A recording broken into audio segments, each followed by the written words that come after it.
And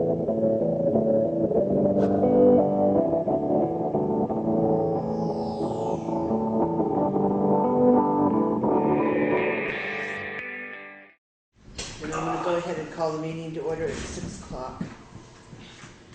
I'll entertain a motion to alter the agenda and go ahead and move law enforcement forward. So moved. Is there a second? Yeah? Forward, yeah, agreed. Second. All those in favor? Aye. Aye. Okay, Sheriff Clark, thank you for showing up tonight. My apologies, it's taken me a couple of weeks to get here. Poor Craig keeps calling my office. I won't return his phone call. That's okay. That's okay, I don't return his phone calls either, so where are you? He probably wondered if I was even going to show up tonight. I will start off saying that Andy Brothers was planning on being here. I won't go into details, but after an incident this weekend, he'll be out of work for about the next 4 weeks. Oops. Okay, well then that brings the question forward, then what happens here? It's just my timing. I have a person graduating from the full-time school on Friday. Plug someone in here. I thought I was going to get ahead. I'm like, finally, I'm one deputy up, and Andy can explain when he gets back what he did. So, but we'll have someone here 40 hours a week. Okay, well then Craig, that's going to bring forward another question about the parking tickets. Because I believe he keeps... I will issue a new book of parking tickets. I can't give him any more because I gave him my entire bag of soft chunk marked tires, which he'll have to do on his own. But anyway, if you can alert whoever is going to be here to come in with Anita, Yeah.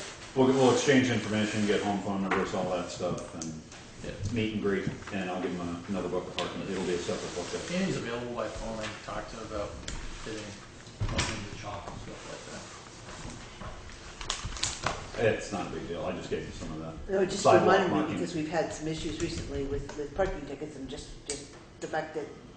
Well, I put out like 8 of them. It's actually done some good in the parking problem department.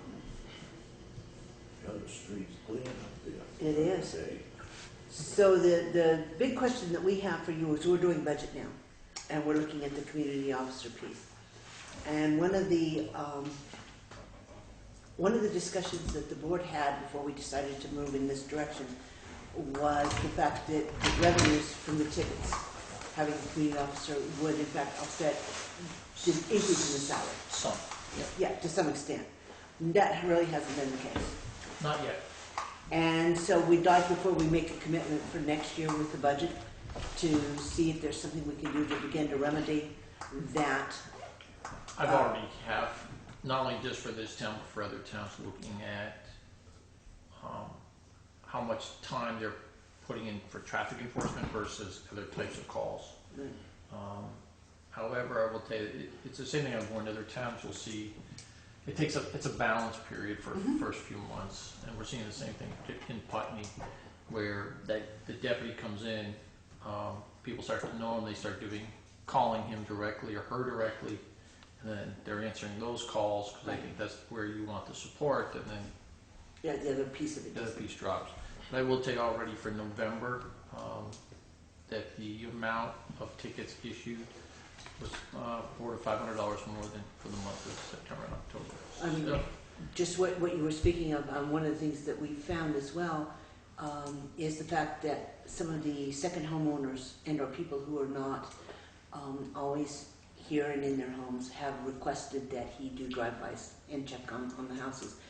And while that's fine to some extent, it's not equally applied for all residents in town, and I'm a little bit concerned that certain people might end up getting some type of preferential treatment as well.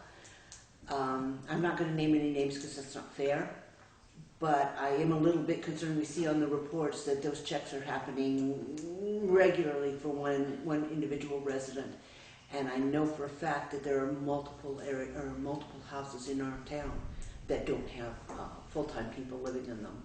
So again, I like the fact that they feel comfortable enough to speak to the deputy. I think that the presence that he's had in town has been a great asset for the town. So don't get me wrong with what I'm saying, but I do think we need to take a look at how his time is being resourced for the town and try to make a determination if this is something we want to continue on into next year, because that's a fair amount of money It is. to have him here. I mean, as opposed to some of the other towns who've had their own force. You know, for us, this is our first leap into the big bad world of law enforcement, so to speak. Anybody else have anything that you would like to address, or? Can I ask a question? Sure. The property watches that we do it for all the residents that ask. What I'm getting from your comments is someone's asked for that to occur and they've been told that you wouldn't do it? No, it's being done. We check on all the, as he's driving around, he looks at all the, if he knows they're empty, he'll check on businesses. We do that in all our communities. But if someone knows they're gonna be going on vacation for, a period of time, they will call and say, hey, just let you know I won't be around. Right, this is a more of a full-time situation, where the person is not in residence. Okay. I mean, I certainly can follow up with the Deputy Brothers and try to get some detail, but. Well, I just want to make sure that if we're going to do things like that, it's applied equally to all the homeowners that have properties that are left vacant for any length of time, so that the rounds, it's more fair, as opposed to one person receiving all of the time and effort. Yeah, for a long time we stopped doing them, partly out of that concern, but partly out of the concerns that we can't check every house every day, and we didn't want to give people a false sense of security. But I leave it up to the deputies, if they can fit within their schedule. Which, not that it's not a priority; it's important to protect everybody's property. But usually it's for the full-time residents. Say, I'm going to be gone. Usually, if it's a seasonal home, they're usually alarmed anyway. For many, not all, but many. And so I certainly can talk to them about finding that balance. But I've also been looking across all my towns, that balance. What we're seeing is because of the deputies and people are comfortable with them, they're taking calls that probably should have gone to another agency, but they're waiting a day or two to call the deputy. I know he's going to come on shift on Thursday. I'll wait till he comes on, and then when the deputy comes on, they're doing 8 hours of work. Right. They should, because Well, I think he's kept everybody off guard here, because I don't think we know exactly when he's going to be here. So I don't think that's a case in this particular town. But and he has, reading the report and the sightings that we've seen, he is here at all hours of the day and night. So there's no pattern to when he's around. makes it look like he's here all the time. It does, to Or it some looks like extent. he's never here, one way or the other, depending on how you Depends look. on where you are, where you have, and where you operate. Sometimes you don't see him all the time, but. One other concern that I don't know was directly addressed, maybe it was the, when the murder-suicide up the road happened, a number of hours of his time out of his 40-hour work week was devoted to what he would have been doing had we not had this contract. Actually, I think it was the theft, the stolen goods up on Acton Hill. I think state police mostly handled the murder, suicide. It seems to me I remember reading in the report that he was there as well for. He spent some time there, and that was actually at my direction, because what was happening is we were getting calls from people in town that wanted to know, and I said, go up there, learn, so that you can talk to the people in the town. He was off duty at the time the call came in. Had only been home for about 20 minutes, or off duty for about 20 minutes when that call came in. So that wasn't part of our time on our contract. What's that? That wasn't part of the time on our contract then, For? when he was up there at the site. No, well, yes, it was part of your contract, because he was part of his 40 hours here the next day when he came on. He was scheduled to be on that day, so I told him to spend some time up there, but he didn't spend all week up there. It was just part of that, the very next day when we were receiving calls at the office. People asking, what's going on, those kind of things. So. I think the bigger one was the theft ring and understanding, he played a good role in that and everything else, but as a community officer, does he really need to put, we saw a lot of time spent on that. And as being our community officer, does that balance out the act of feeling that he's serving the community as good in that point of where could that have been passed off into another agency or be part of another, there's other agencies involved obviously. I just feel that gets into the bigger realm. And is that what we really hooked ourselves on to, was him spending a lot of hours on that? He did spend a lot of hours on it, and I guess my first thought is, who do we pass it to? The state police? Say, you know, we came upon this house and there was a lot of stolen property. I can tell you what my response that I'm going to get from them is, you found it, you investigated. Do I then tell the business owners in town who some of that was stolen from right here in Townsend, we're not going to investigate it because that's not what you're looking for? I mean, I'm not sure. I mean, that's the difficulty of contract-based policing. When we're here, we investigate. And the property was found here. Some of it was from here. We returned some of it to the business owner. Some of it's still evidence. And trying to get it all back. You know, I would look at it if it was found in another community, that they would work to try to return the property that belonged to folks here. And it's a tough balance. But Oh, I understand that. I was just, those are some of the questions that we're getting from our constituents and concerns, and it starts to come back to haunt us sometimes. Is, you know, we're trying to work on their behalf and just asking those questions. It just felt like there was. And it's a good question, and it's a tough balance for us because I looked at that case too, and I'm like, well, how much time are we going to have to put into this when it was some of the property was stolen from Winhall, some of it, from other towns. Some of it was stolen from businesses right here in Townsend. And then the time it takes to separate that out and try to find the property owners, and to me, it was good police work. I think it was Not putting that down by any means. It just, the question is, wouldn't that investigation have happened had we not had an annual contract with you? Yes, at some level. But I got to tell you, I've seen this in other towns. We have a contract with you to provide policing, and as soon as, and I'll be straight, I know they're going to watch this, it's the state police. They see that we have a contract in town. I see it in Westminster, Putnam, Jamaica, and other towns, Stratton. Once they don't have a contract there, we get the bulk of it. I think most of the concerns that we've heard are the fact that this was an ongoing ring that appeared to have been operating for a fair amount of time in differing towns. And that there was concern that there didn't seem to be a concerted effort with all the different towns that were involved just to solving this, and it seemed to fall more onto Townsend's shoulders for at least what we were seeing in the reports from the investigative piece, rightly, wrongly, but again, we have to answer to the... That's not necessarily accurate. Okay. The state police were involved in the cases that they were involved outside then, helping to identify their property and follow up. Wilmington, Dover, Vernon, or my deputies in Vernon, along with the state police and the state attorney's office, have been involved in this. in the whole process. Correct. But because of good police work by Deputy Brothers, it really solved a countywide ring. And a lot of property was returned. A lot is still missing.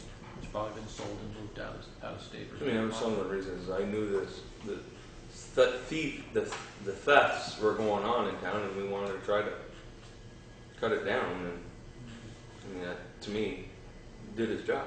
Right.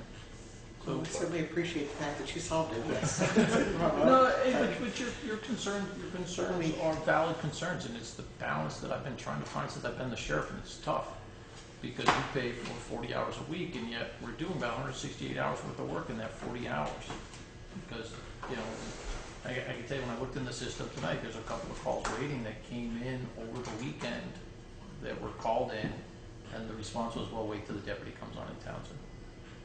Because, well, we're too busy for that. And I know there's a lot of residents that call the sheriff's department that rather not call the state police to deal with small stuff. So to kind of flip this on its head, do we have any idea what type of dollar amounts we would be looking for next year for both the part-time that we had before and then the full-time community officer? Do we have any quotes yet for those kinds of numbers? The price would, for the full-time, be the same as this year. So it won't change. That's not going to go up. If you want it back to the part-time, that was going to go up by 43, which last we're going to 45. I haven't increased that in the last couple of years. That's per hour. Per hour. Thank you. I was thinking 55 for a year and 45 for half. No, that's the hourly rate. That's the hourly rate. It's been in the ballpark. Usually you set a dollar amount and they just figure out the hours that equals out to. Okay, so in other words, the community piece would not change then? No. Well, I can give you an increase if you'd like one. Well, I'd rather not, thank you. Anything else that you all have heard or you have questions for the sheriff, or? If I can, just to kind of cut to the chase, the taxpayers approved $20,000 at town meeting for law enforcement contract service. The board last June signed a contract with you at 54, 55, whatever that is. This board's going to have to taste the town when it comes March. And looking at the revenue stream just for the first 3 months, and I know it takes some time to break in. And I'm not an advocate of using law enforcement services as a revenue stream, believe me. That having been said, well, I'm not. It's mercenary work to me. But in any case, there is a justification that's going to have to happen politically upstairs. And it's going to be a hard justification if 19,000 in civil fines came in last year, and this year we're going to bring in 10 or 12. When the expenditure is an additional 25. Or And 30. and you tripled your hours, Yeah, or double the hours anyway. Yeah. at least double. That's, just from a political point of view, that's, Right. And it's also typically the time of year when Townshend sees the greatest amount of traffic is coming up. Yep. Absolutely. So I'm not sure that you can base your revenue just on about 3 months. And there's a delay between the time we issue the tickets and the time they go through the process and they're paid and you see your portion. I'm not an advocate of, running the 24-hour speed trap in West Townsend. I know it makes money, but it Right. But there is, makes a lot of people upset with Townsend. And but you also have people that want people to go slower through Through there. the village area here. And you're right, it's a tough balance. it's not when I'm going to park. It's funny, that's frequently what we hear. I wanted you to catch the speeders, but not me. And so, I think you will see some increase in what you've seen last couple of months. It took Andy a couple of months to really understand the dynamics community and trying to learn the area because he came from another department. I was lucky to find him. He was already full-time certified. I didn't have to send him to training. The feedback I get from the residents, they're very happy with him and his sense of community, and he really cares about the community. I just got to get him to move here, so continue to live in Chester, but he's close. And so he varies his schedule often when he thinks there's a need based on what the residents are telling him. So I think that's important. He does hear the residents, but you will see more blue lights on the roads. It's that time of year when you have an increased traffic. We have increased traffic, that's also increased safety hazard. It is an increase, and then the weather and those kind of things. We want people to slow down. I mean, the law is written the way it's written, so that the towns can recoup some of their costs for enforcing. I'm not sure that we want to be like some other communities in the state where their entire budget is supported by. That's a reputation I don't think town of Townsend wants, but you're right. There needs to be an offset for your expense. Well, and I'm just looking at it from the point of view of the select board going out on its own, which there's going to be some criticism. There has been some criticism of that, to the tune of an extra 35 for law enforcement. I like having brothers. I like having a deputy in town. I think the presence is a good thing for people of all ages, and we've had a lot of positive feedback about his patrolling and Everybody the has visibility. feedback, they just don't like to pay for it. The visibility of having a cruiser in town. It makes a difference. The parking ticket people may take an exception to him. We've given out 8 parking. I'm tickled by that. Well, That's great. A lot of warnings and a lot of education, I think, with those parking tickets. Probably. Yeah. So since we got parking with your left-hand wheels against the curb. It ain't like that one now. So, I anything actually else? learned something with that one. Didn't realize that was against the law. Then unless you have something else for us, I do appreciate you coming just so that we can have this discussion prior to setting the budget. Anytime, I'm sorry, it took me a little while to get here. Like I said, Andy really wanted to be here tonight. He's really your contact. From my understanding, he's been regularly attending at least once a month. No, I don't think once a month. He comes into town hall once or twice. Maybe I I run into him. There's a pretty good communication flow. If you think about it, it's been a couple months. And I haven't talked to him about these kinds of things. Okay. This is something for you. It's Okay. not A because couple times. it takes a while, as you say, to break in. And some cops are really hard and strict. Some are just friendly. And then just when I think he's getting up to speed and we're going to make some changes, he Oops, gets hurt. that's not a good thing. Hoping you can tell him for us, since we won't see him for a while, that we hope he feels better. When he tells you what he did, then you can pick on him. Then we can laugh at it. Oh, good. Wasn't on our property though, right? No, it wasn't on my time either. Oh, that's a good thing It's on my workers' comp, I didn't get affected. But thank you very much for your time. Thanks for coming in. Feel free to reach back out to me. I am keeping an eye on all the towns, on where the revenue and the costs are, and the hours that we're spending. And we continue to try to find that balance. Perfect. Thank you. Thank you. Try to stay dry. Yeah. Right. Alrighty, so let's move back up to the top of the agenda then. And we have, oh dear, this is gonna be hard. We have a, You only have one bid. I don't know if you can do anything with one bid. oh, Do we have confirmation that other people had the chance to bid? Do we have an RFP? we don't even have an RFP that I'm aware of. This is Athens Road portion. I haven't been up, I don't know how big, how long. Is this the temporary patch Yeah, repair? I believe it is. How's Or it is going? this, we haven't, so we didn't even have an emergency RFP then? I don't know what was, Nobody knows We've what done- was done, said, this just arrived. Can we table that until Bob comes in with some more information? Bob or Kurt, one of the two. Because yeah, you suspended the rules already. You can pick up anywhere you want. Okay, so we're just gonna start with the. I table it for now, please. No, you don't want to take Don't it. table it, then we'll just, You've suspended the rules. we'll just suspend pick the up rules for the sheriff, we'll pick back up with the approval of minutes. I'll make the motion that we approve the minutes for November 3rd, 2014 meeting. second, Is there any discussion?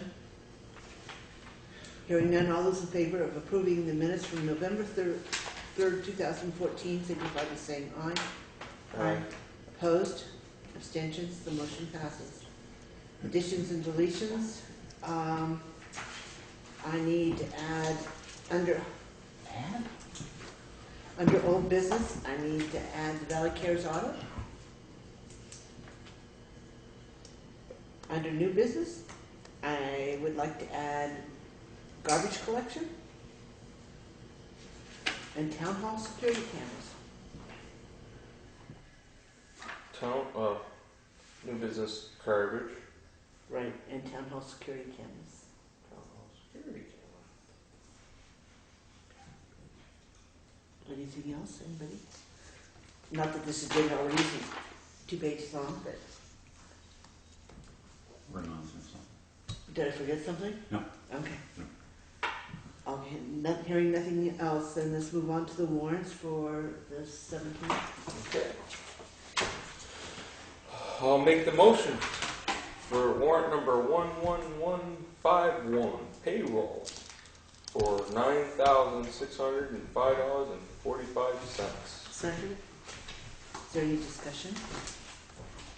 Hearing none, all those in favor of approving payroll warrant 11151 in the amount of $9,605.45, signify by saying aye. Aye. Opposed? Abstentions? Motion passes. Payroll expense, warrant number 11172 So, for $3,771.28. This would be payroll expenses, second, federal taxes and all. Is there any discussion? Hearing none, all those in favor of approving payroll withholding warrant 11172 in the amount of $3,771.28, signify by saying aye. aye, Aye. Opposed? Abstentions? Motion passes. Warrant number 11173, general fund, $15,678.61. second, Is there any discussion? Hearing none, all those in favor of paying warrant 11173 for the town general fund in the amount of $15,678.61, signify by saying aye. Opposed? Abstentions? The motion passes. Warrant number 11174, highway, $4,922.90. second. Is there any discussion? Is this the one with the Napa purchases? Nope, this is the one with the steel plate bridge plate and uniforms and a plastic culvert. Okay. plastic culverts. Both uniform bills? No, just No. one. Just the one, okay. Just one uniform bill. Okay, so was there a second on that? Yes. Okay, is there any further discussion? Hearing none, all those in favor of approving warrant 11175, 7-4. so, excuse me, 74, the highway fund in the amount of $4,922.90, signify by saying aye. Aye. Alright. Opposed, abstentions, motion passes. Okay, do you have, the 7-5 is your next one? Alright. Yes, 75. Okay, I just have to pull that one. Alright, warrant number 11175, equipment fund for $3,351.35. Second. Is there any discussion? Is that the one with Napa purchases? This is the one with Napa, yes, and Nortrax. Do we have any information about why we're buying so many wheel fittings? What was it? I don't know. It's some kind of fittings. Hold on. Gates. Hydraulic. There's some hydraulic fittings, There's been a spill. bucket loader fittings. They have a machine up there that make hydraulic hoses. You gotta have the fittings to put on the hose How many hoses have we been making of late? when they break. Or if they're wear and chafe. I mean, I could see them probably they probably had some that were chafed, whatever, for getting winter equipment ready, and they were replacing them so they wouldn't have to blow. When they blow, they didn't blow out on the road in the middle of the storm. But there's some here for the backhoe. And same thing for the backhoe, ordered next day. It says twister wrists. They had to get a couple fittings for the twister wrists on the backhoe. There's a couple here. They had to get exhaust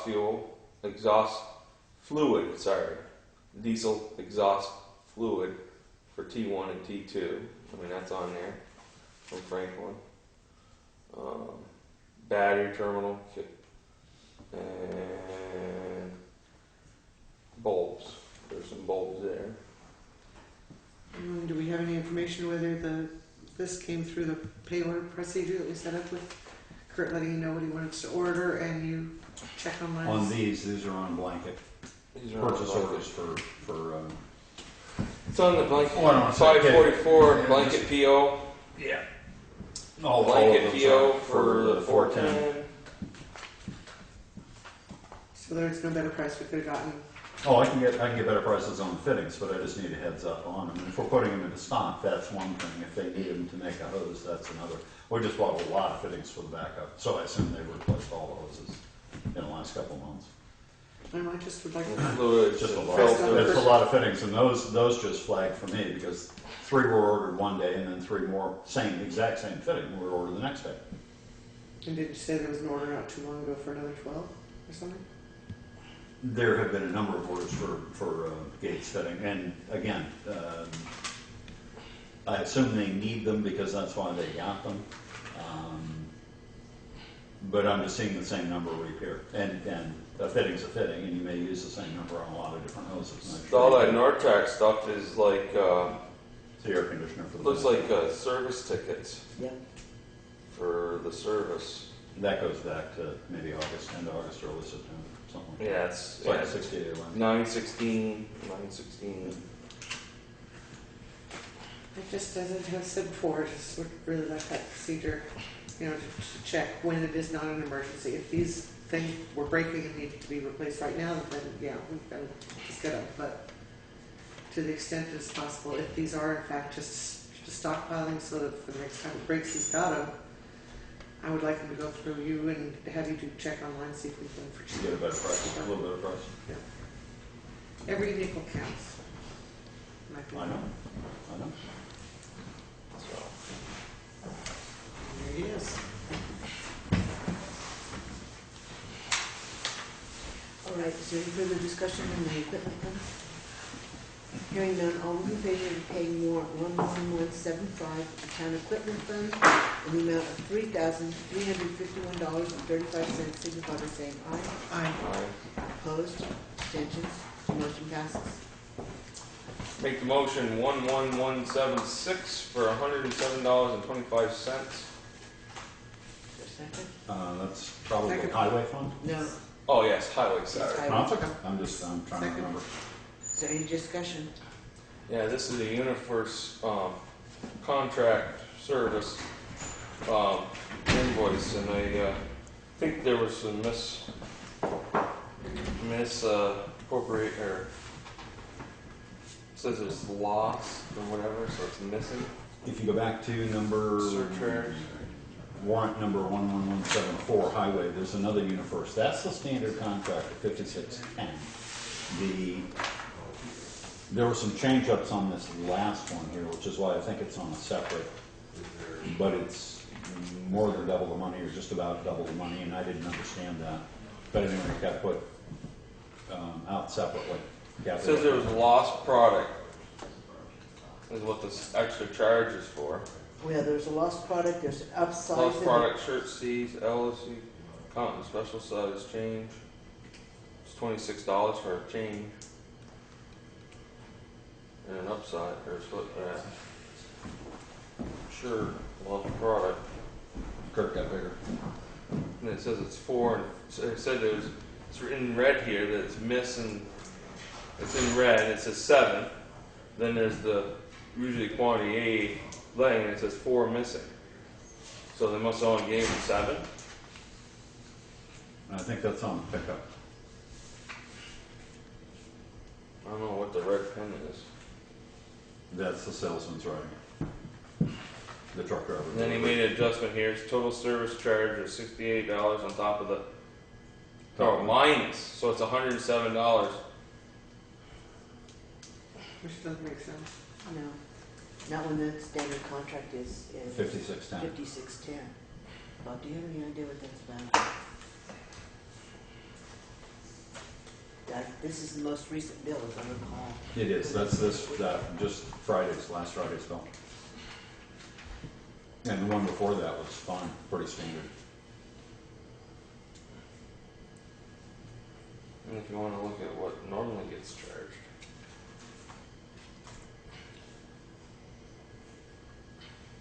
I'm not certain. I believe he got some new shirts, but that's all. But did he return the other ones? Maybe they didn't get them returned. I'm not certain. All right. On the table. I'm not sure. Can we, No, there's a motion on the There's a table motion to accept. to and seconded. accept it. right, but, so we'd have to vote it down You just voted down if you don't want to pay it. until there's clarification, definitely.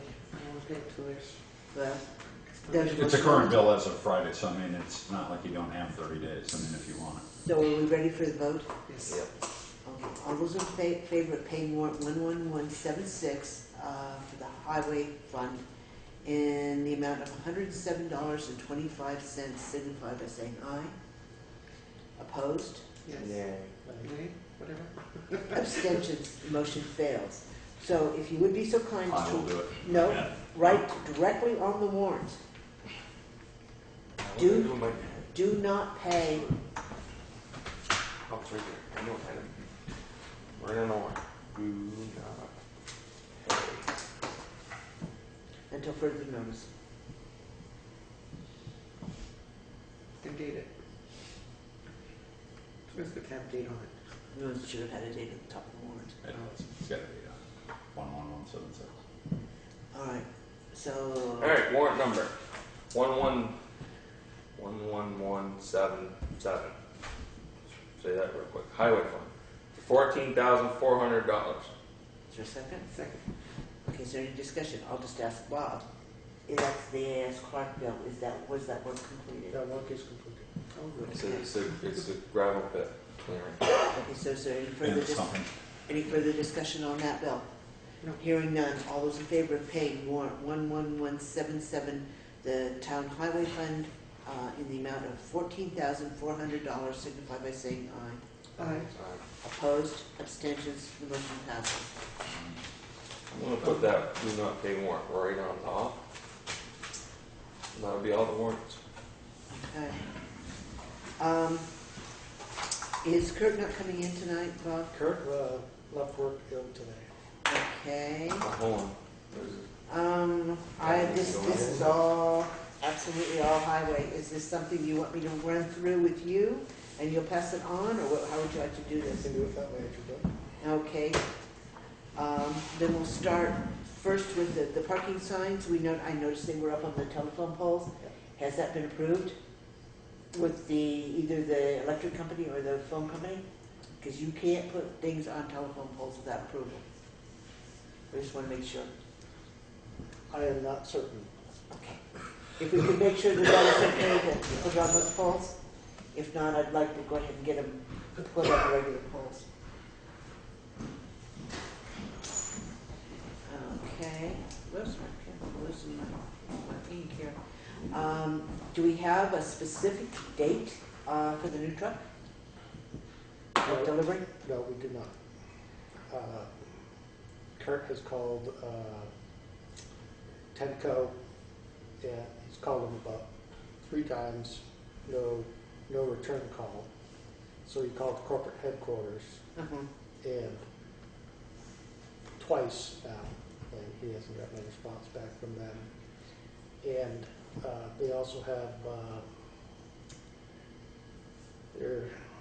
the dealer Deliri is called up, because there's also several other towns, including Lynn Hall, who's waiting for 2 trucks that Deliri sold to them. So he's got everybody calling. He's got everybody calling Tenco to find out what the hold is. Okay, is this something that maybe we could have Craig call on behalf of the select board tomorrow just to see if he can free something up? Can give it a shot. So Can I tell them we'll never do business with them again? Yes. Kurt. I mean, if he's called Tenco and they Kurt- won't return his calls, Andy's called the corporate last time- office and they won't return his the calls, last and time- Delury won't return his calls. No, Or Delury won't. Delury. I witnessed the last call Kurt Yeah. made to Tenco, and he told the salesman who he had worked with that chances are, I mean, this is going to hurt their business with this town. And, he made it quite clear. It was kind of I won't say nasty, but it was a very animated conversation. Vehement. Yes. So Craig, if you would be so kind as to do that tomorrow, and just see if we can get a different type of a response, or at least get further up the food chain. Well, let's try to get him to call Kurt and give him What's the man? Well, he sounds like he may not be in tomorrow if he's ill. I'm not certain. He suffers from migraines. And Okay. he was, The other thing is, we talked about that surplus gas tank that's out Yes. at the town garage. Has anything been done with that? And there's a question has come up about the pump. Evidently, Ed repaired the pump on the old gas tank. no. There's two pumps. There's a pump for the old gas tank and a pump from the diesel tank. Both pumps function, but neither of the meters work. Okay. Should the pump go with the tank when it goes up for It sale? could. Okay. It could. Ed's offered to pay $50 for the pumps if the town wants to sell them to him, but otherwise I would say they'd go with the tank.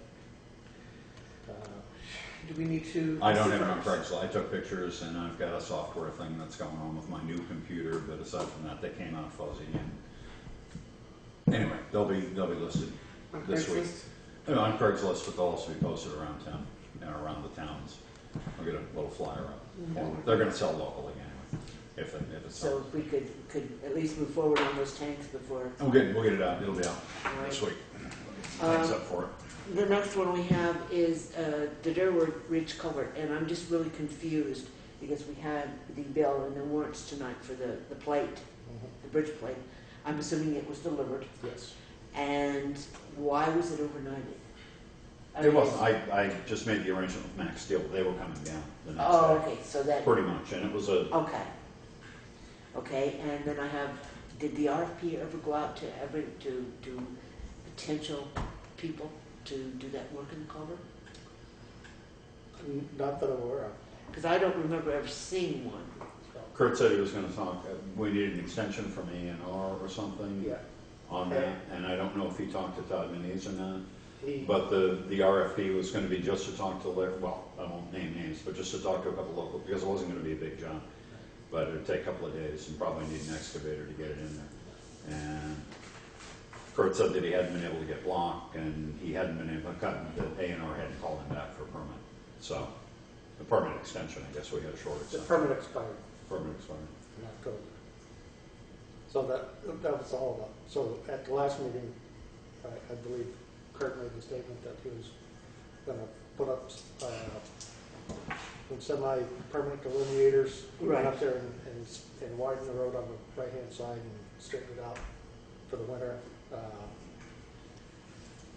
And it's gonna be that way for the winter. Okay, so then the bridge plate's just gonna sit out the garage? We're gonna put the bridge plate right next to the garage, get it out of the driveway. Okay. Is it undercover, so, are those stainless steel? No. So are there gonna be an undercover in the No, garage? no. They're gonna be undercover in the bush, or on the bridge? When you install them, they're gonna be a driving Real bridge nice. plate. They're gonna be in the weather under the salt. But they're sitting for another year in the weather before they can get into place. It won't hurt, it won't hurt. Has he even made any sense of trying to coordinate how many blocks he's gonna need Yes.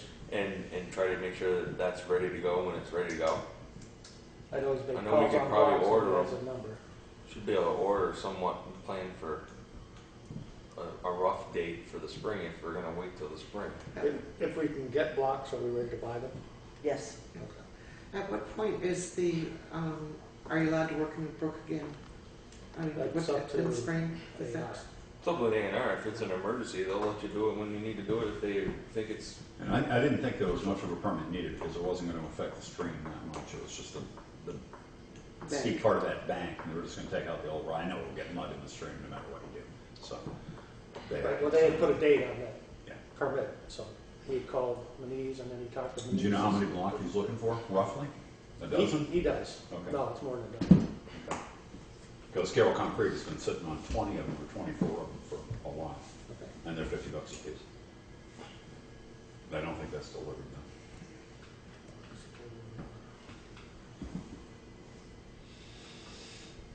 Okay. And the next question that's come up, and this has come up from a couple of individuals in town, evidently the Grafton Road was supposed to be paved, and it was included in the budget past the solar field. It's been in the budget for That was this, one of the big projects. for this last year, and it still hasn't been done. Is there any idea of when that's going to be happening? That was one of the ones that got put off. Grafton Road. That- That was the guardrail. I know the guardrail was on But that. there were parts of Grafton Road that were gonna get paved. What was it? Pretty sure. And Because the I guard- say, if the you're guard- gonna do the guardrail, you do the guardrail before you pay. But the guardrails have been budgeted for a while now, and They were in the 2014 budget and then they got canceled. Okay. And then there was the $75,000 in this year's 2015 budget that I'm looking for what that was for in the last quarter. Because there was no Okay. money for that. Okay. All right, and then moving on to the other piece here, back to the fuel pumps and whatnot. Do we have any idea when, where, why, or how the software is going to be installed for the new pump? I have the only paperwork and I've meant to get it back to Craig because we need to contact them Okay. and have them do that. Now that's also going to probably involve, who did the wiring? Warren Beatty. Having him run a Cat5 cable to that front office for that new I computer. believe he's already done that. Everybody keeps saying that. I I saw him do it. I have not seen the termination point. Somebody said it was in the utility, I haven't looked anyway. Somebody said it was in the boiler room and I- that's where the conduit came up to or Yeah, something. And He ran a you 5K, can go up right over. a cat wire last year. Yeah, but I think he only came into the corner of the building. I don't think he went all the way through the building to the He was, office. he was on a ladder across the Was he? back of the building, so I'm not. Well, hopefully it's somewhere in there because you're going to need that. Let's see. So if you have that SCI paperwork, Bob, Yeah, that's- all I really I do need is a have it. phone number I can call and reactivate them, or find out what's the next step on And then we had, when the man came out, the plumber came out to do the new fuel pump, he took some parts that he said that were ordered that weren't needed, and he was going to try to get some credit on that. We don't even know who it was, but we haven't heard hide nor hair. that. We did get a bill from them, and I was just holding off on submitting the bill or doing whatever. Is there any credit line on there? There's no credit line on there. But Ed, I stopped in, I think Kurt was in New York looking at the rubbish truck that day, but anyway, I stopped in, and he said the plumbers had just left. Kathy said she saw them working there. But he said there were a bunch of fittings, a couple of fittings anyway, that were real expensive that David had ordered. They couldn't be used because they were now 2 years or whatever. They had to upgrade. But anyway, they took them back and they were going to give us a credit on. I don't even know what they were. So, but they didn't show up on a slip. So I was going to, meant to talk to Ed about it or Kurt about it. Find out. Okay, and the next one is the tree cutting for Grafton Road. Well, I have a question on the fuel. Okay, go ahead. When you get this all up, are we gonna get some kind of information down here that tells us how many gallons the vehicle's used? 'Cause And where's it gonna go, the information? Well, Is it credit card driven? Slide card, I guess. So the fire department's going to get a bunch too? Yeah.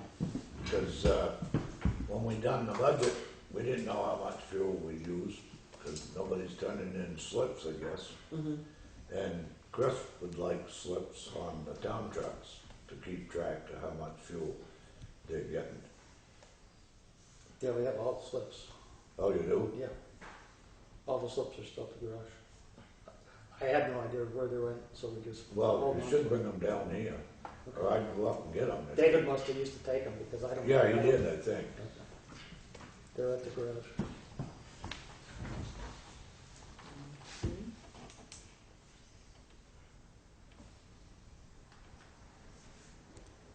And the next one will be the tree cutting.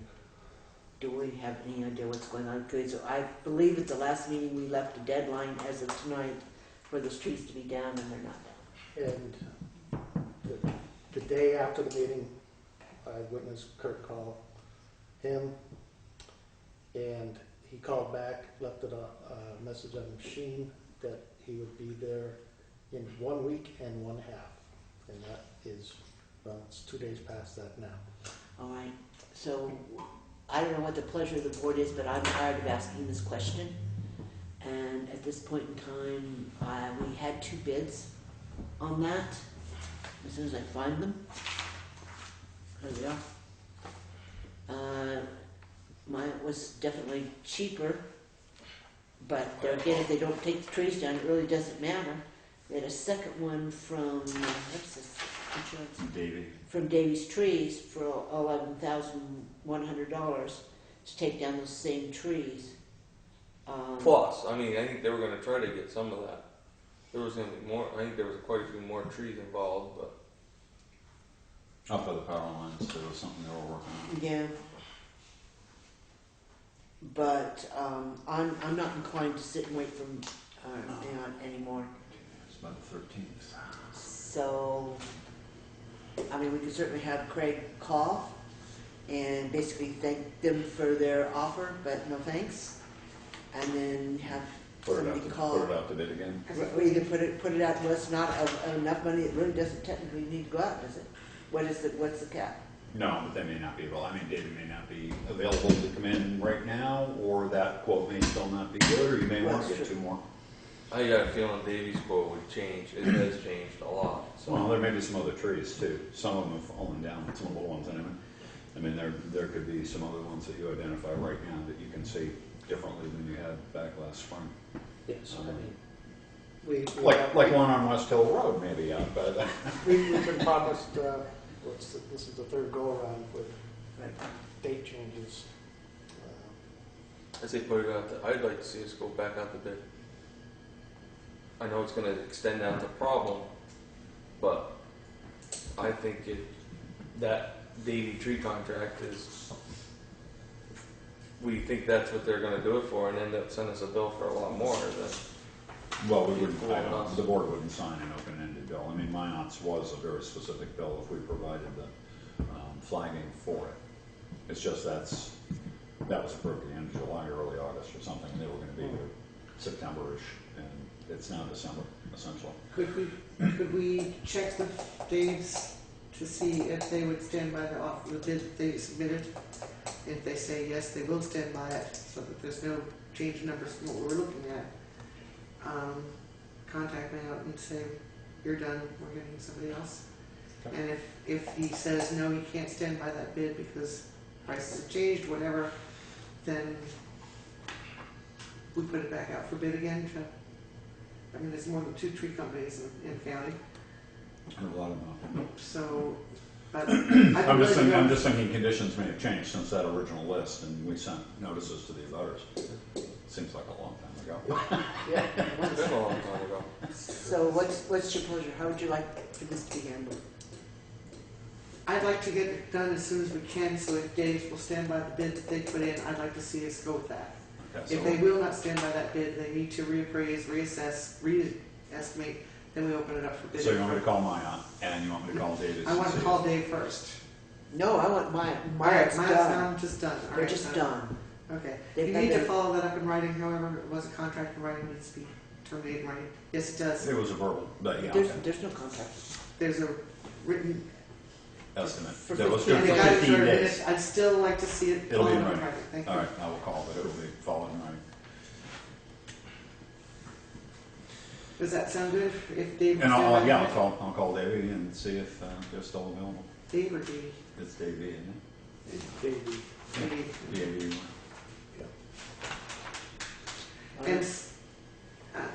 And if Davey says, no, they can't stand by that, they'd need to look at the job again.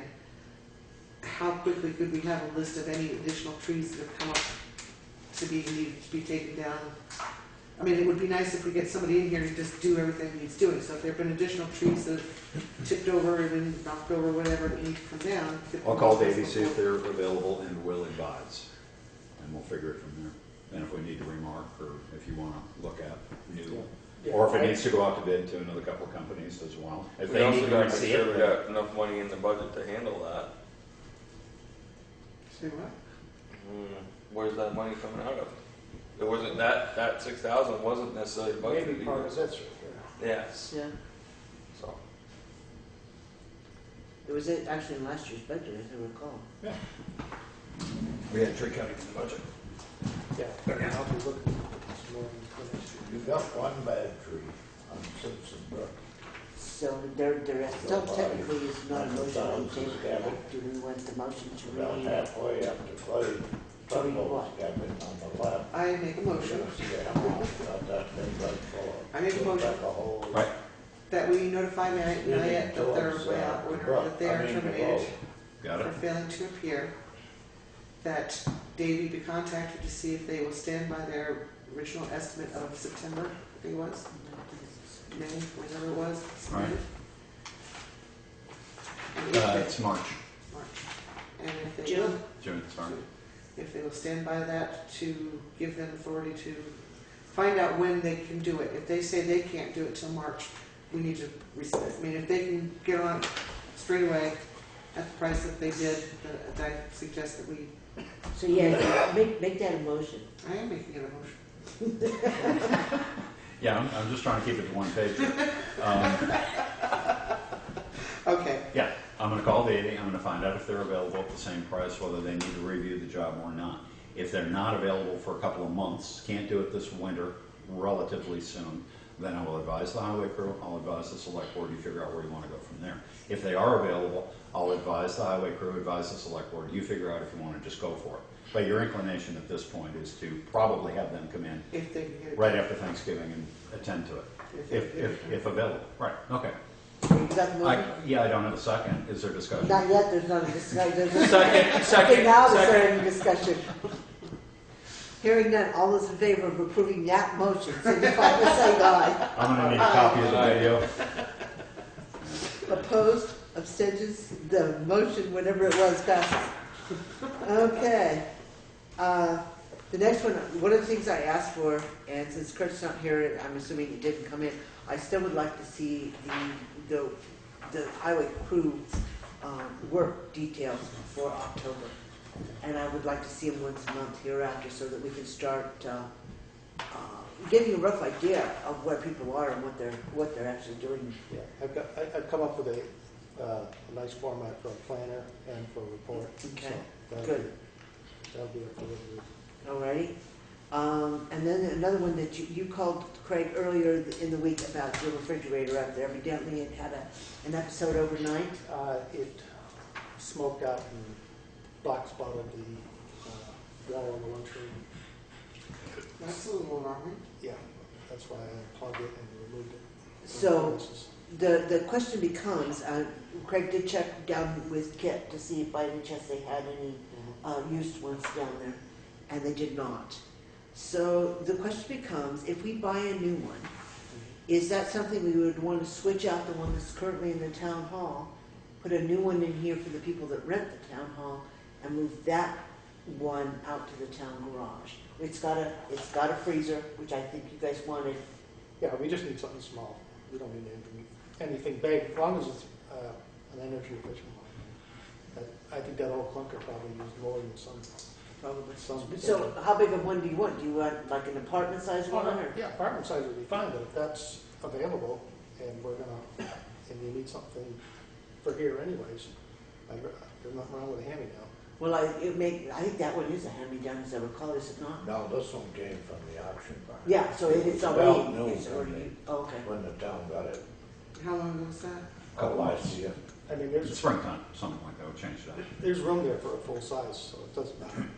You know, so it almost makes sense to go ahead and put a new one here where people are using it and move that one out to the town garage. They're about $300 new, plus minus. Yeah.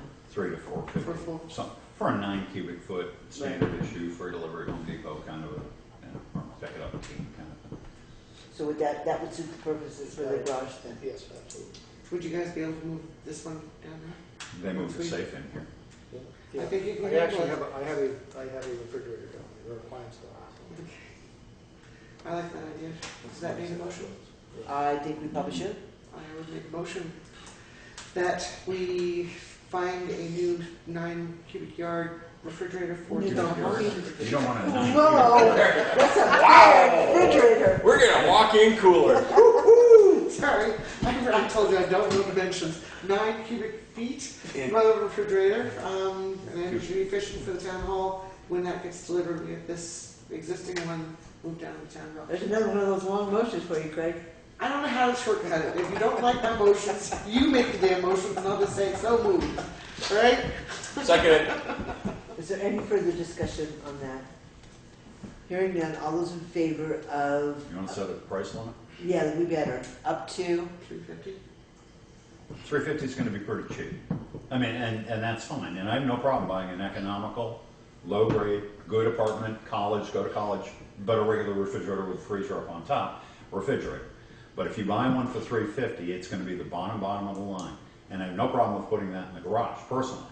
But I wouldn't put it in the town In the hall town hall, and take yeah. this relatively good $500 Right. refrigerator up to the garage for the pimento sandwiches that you and the popsicles. Of course, you're not in any great chair. You could leave it outside. Right now, there's no big rush. Great. well, do you want to wait then? Oh, no, I'm just saying, if you set a like a $400, we can get a decent refrigerator, and then it can be a matter of kind of choice as to, well, move it in here, and then we'll take this one out. Well, my question was, do we want to, if it's not immediate, do we want to just wait until the auction has one available, which is where I'm waiting from? As long as that's before next March, April. When it So starts you to warm might up. wanna put You might it wanna on wait. sale, because about first week in December will be the last auction till Right. January, middle of January. I think it's Yeah, better off I if think we you're get one going to need sooner. one in there before Yeah. that. I mean, it's inconvenient to use a cooler. Do we have money in the budget to cover a refrigerator for the town hall? It's going to come out of somebody's equipment budget.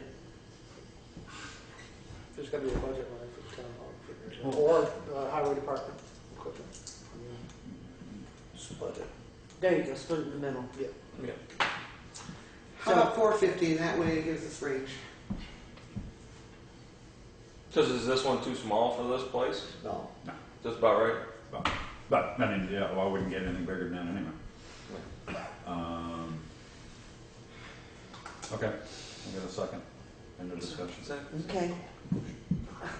You're the one that's taking forever. All those in favor of buying a new refrigerator for someplace, either the town garage or the town hall, whichever it fits in, signify by saying aye. Come on. Opposed? Abstentions? It'll go where it goes. There'll be a new refrigerator somewhere. How's that? Does that work? Okay. The next one is kind of a weird one. And I was hoping Kurt was going to be here, because I wanted to read this for a variety of reasons. Steve Lott, actually, on the bottom of his timesheet, and that's a whole other story, we'll deal with the timesheet later, wrote us a little note.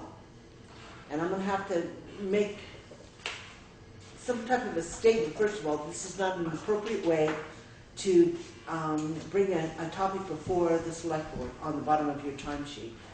But it says, having lived in town since the mid-60s, I remember the road crew would really go to work. Why don't we, as taxpayers, buy them work boots and free lunches? Salting dry roads is a waste of time. Route 35, 11, 14, 14. Wearing out equipment, wasting salt. Better would be to buy some chainsaws. So,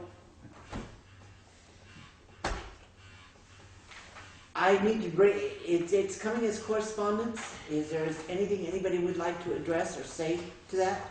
11/14 was it? That Friday. That was It was Friday. last so- Friday, yeah. Yeah, we got called from the sheriff's department for problems, so we went out and hit a few spots with salt. We did not go out. Kurt went up and checked, which is usually the worst road, up in Wyndham Hill. Took a drive up there. Road seemed to be fine. And Ed came down through from Athens and didn't think he had a problem there, but there were spots. And the state, as a matter of fact, the sheriff's department wanted us to go and salt the bridge over there on Route 30.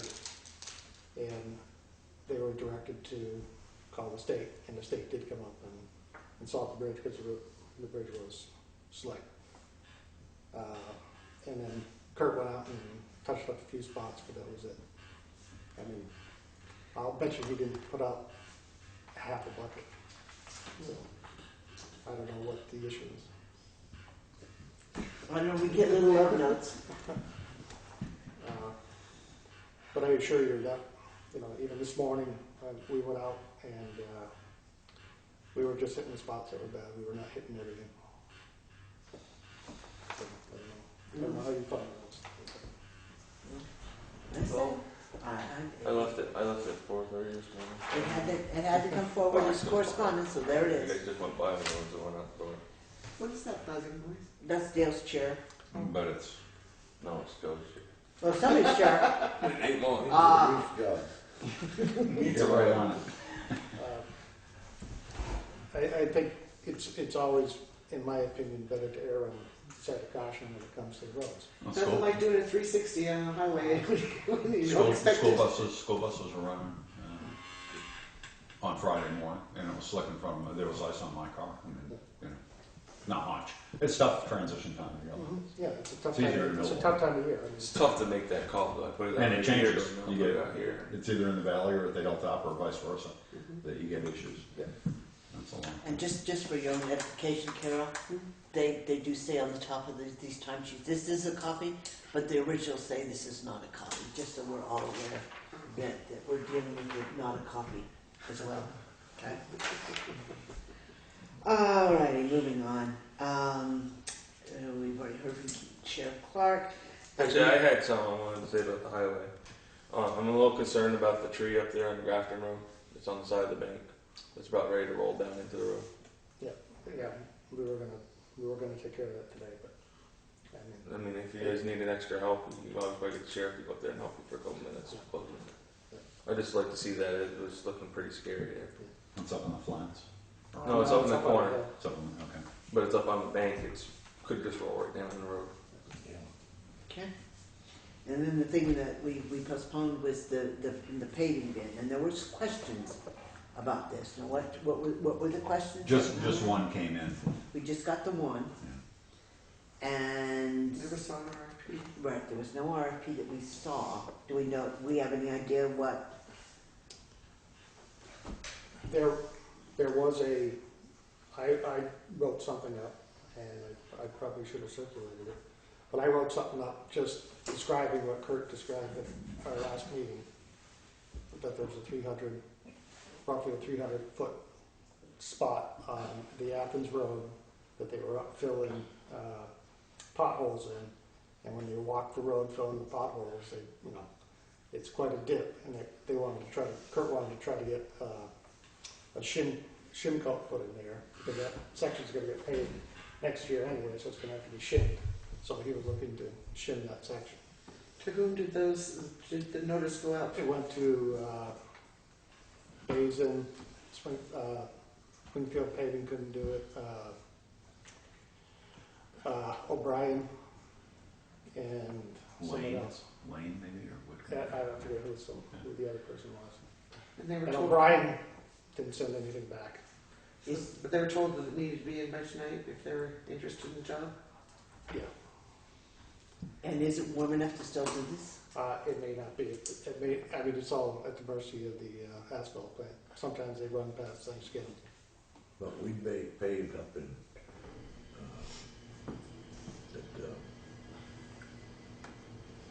quarry there, where they built a new place in December, and there was snowing that day. So you can, That pavement went on beautiful. okay, so you can still do it when the Yeah. weather. You wanna open As one long bid, as the plants are running, and they'll stay running as long as there's work. I mean, Well, that once was- you open one bid and announce it, everybody, if you try to put it out again, everybody's gonna know the price. Yeah, we were up to Queechee Gorge. But if everybody knew that their bid had to be in by tonight to be considered, and they haven't bothered to put it in, then it seems to me they're not interested. So putting it off and waiting for more to come in, if they knew it was supposed to be here tonight. If it's something we need to get done, we need to get it done. And we're looking at beginning of December to even open them if we don't. I'm just looking at on the protocols of how you do these things. You know, if I don't know how much it's gonna- I don't know how much it's There gonna was be. a date put on it. there was, Yes. I think we should open it, and if it's not acceptable, we turn it down and go from there. But if it is acceptable, I think, and there's a chance of getting it done. But how do you judge what's acceptable against what? yeah, we don't have anything, I don't have anything to judge it on. 'Cause I was- That's what I was getting at. I mean, how do you announce it and then what? Approve it or disapprove it, depending on your gut feeling? Well, isn't every bid just to, yes, it's comparative fact, but how do you know that the low bid isn't a ridiculous one too? We don't have the knowledge to say that this amount of space should be about this, and therefore if the bid is in that range, I don't think, And I don't know that. what was our sheet for, 300 feet? It was 300 feet by, I think, 14 feet. All right, so ballpark, what should that run? Asphalt. Should look at that first and then decide whether you're gonna. 14. I mean, a shim coat is what, an inch Yeah. deep? The request was for an inch at the center line. That may have probably be different, because normally they place it so much a ton in Yeah. place. So the And they question aren't gonna becomes, fool do you around want with to that. open it? I don't quite dare to give out That's another got one. like, that's No, got not like before trucks. you open Yeah. it, so Two or the, three truck rolls. Are there any other But you contractors get that we rolling didn't equipment, you contact? You gotta move the equipment. You call everyone. Take it away. I got a feeling not too many people would jump right at it. I mean, it's a lot of equipment to move, it's a lot of work for just a from little here at bit. the library, or not even, I mean, I mean, it's not gonna be cheap either. it's not the asphalt, Say it's gonna be the probably big expense. It'll be close to 20, 30, How much? 20 maybe, 20. $20,000, what are you talking, I'm $20,000? thinking- Not for 1 inch, no. Not, what, 1 inch? Oh, they had to. Oh, 1 inch. No, it probably wouldn't be that We're much. gonna repave it in the spring. Should be Yeah, but they- close to 10, 12. Maybe 12,000 I don't know. for a skim I'm just trying to It's not think gonna square fit. footage in I don't know. linear miles. But Kathy, I think, wants to know if we want to open it or not. No, I'm sure And I it's- feel that if Kurt's done his diligence, and we have to give him that benefit of doubt, that he probably has, and Bob says he has, then I know that probably some of these other ones that he's asked aren't interested. And if we got one bid, and if it's something that really crucially needs to be kind of done, or otherwise we're going to be making a mud hole and tearing up what we got there, and making it worse for next spring for put asphalt on top of it, because you can, once it gets so much too bad, then it will be a problem. It'll be even twice as much to fix it later on. That's just my experience. So if this will buy us time for next year and help out the base for next year, then it's just be like part of that paving job, they're gonna have to do it there anyways. You're agreeing with that, Bob? Yes. Then I would say we should open the one bid we have. And if it looks too scary, then And we don't do it, What's we too scary? Do I We do it? don't know, but they are Do it? But you'll know it when you see it. Would be with the look on my face? it might spell it out right in the bid, you never know. Right. Alright, cold plane transition joints, apply RS1, emulsified cat coat shim and overlay, 350 feet by 21 feet with type 4 concrete pavement. Total price estimated $11,315. 11,315, and this is Basin? Is this basic? I'm sorry, Yeah, yes. no, I got it. Does it have any For the condition record. about when they could do it, or? There were conditions on weather on that. Whether it's something like this, yeah. But he didn't attach that page. Should be a bid good for 30 days.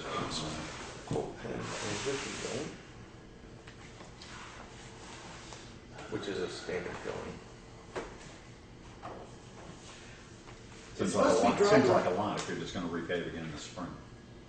But But if it would cost us more to repave in the spring, if it gets ripped up worse, it's December. We should have paved this in August.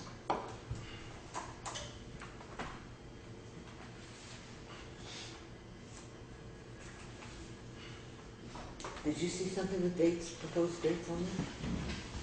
I didn't see anything. May withdraw proposal not accepted within 10 days of this proposal is acceptable, please sign and return one copy. So it's then, they're looking at doing it right after Thanksgiving. By the sound of it. So so it has to be signed back in by the 27th, which is Thanksgiving.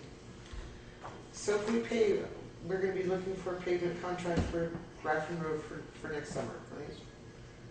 Next spring. For next spring. For That's Grafton Road or right. Athens? This is Athens. It's Athens Road. I'm sorry, I'm picturing Athens Road in my head and saying Grafton Road. And we're gonna be covering this 350-foot stretch plus, 350 foot section, yeah. plus what, making up a half mile? Whatever is left in the budget for resurfacing. But what we have available for resurfacing next summer is gonna be reduced by what, this 11,315? Yes. Well, before June 30th. You haven't set your budget for July 1st on. That's true. So- But I was thinking, weren't we trying to do this in The thing No, is, yeah. is you also gotta look at it, in this price of $11,315 is mobilization. So when you mobilize for a bigger project, it weighs out the cost a little bit. So I mean, You get a lot of equipment to bring in. It costs you the same money to bring it in for a mile as it does for 300 feet. How much more will it cost if we don't do this now, take our chances on the winter run and have that money available for doing 2 inches more of repaving next summer? Rounded to the nearest dollar. What's that? What's, I'm not versed enough in asphalt work to get a good answer to you. I'm not either. I mean, I know one thing is if you let it get too bad, then you end up having to bow mag it up, or not bow mag it, but till it up, regrade it off, and then put a new base coat on top. Put a new base coat down, and then put your 2 more layers on top of that.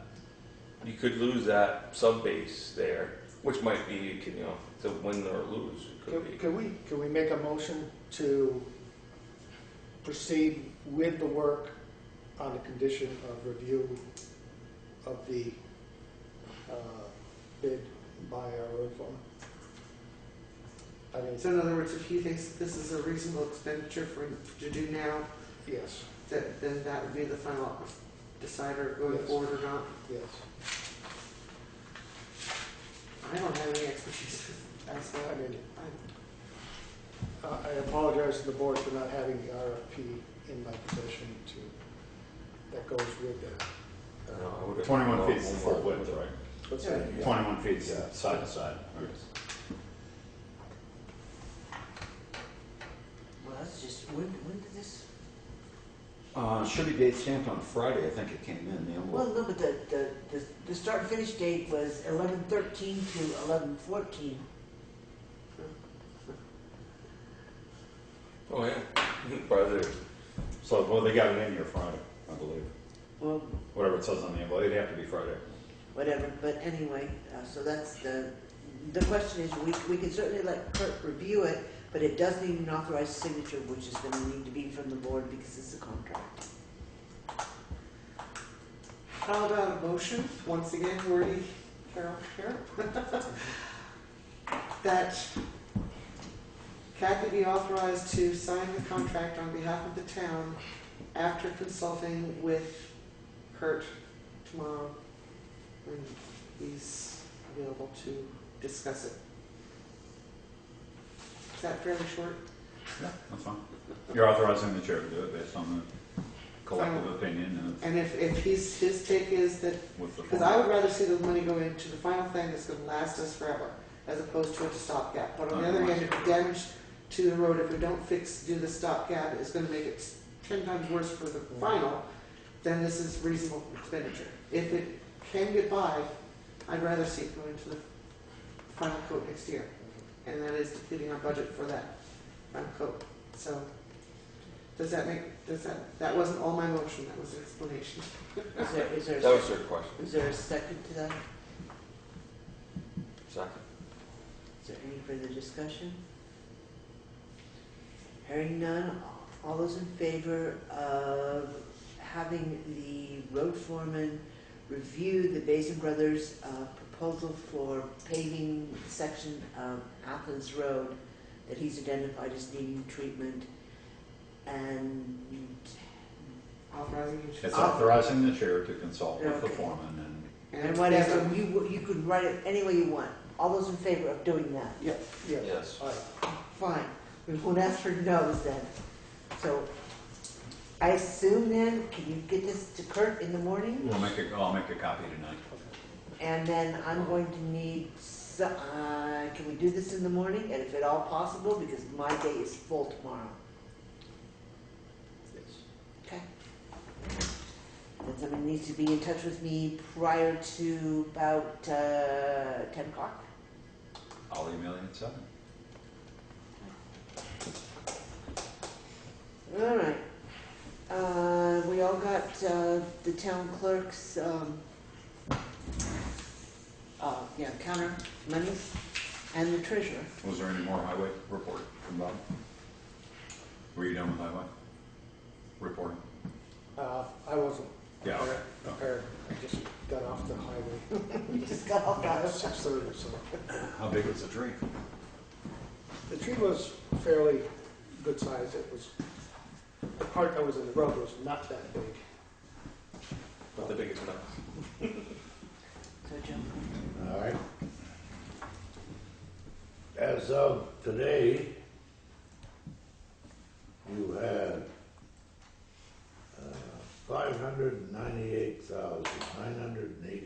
$598,984.20 in the checking account. And I took in a little over 30 and a half today, so, this morning, so we got 499.66. And how much that has to go out to the school soon? We got enough to go to school right now. The due date is what, the 1st or the 2nd? 1st, I guess. First, so we gotta go December to 1st. school 21st.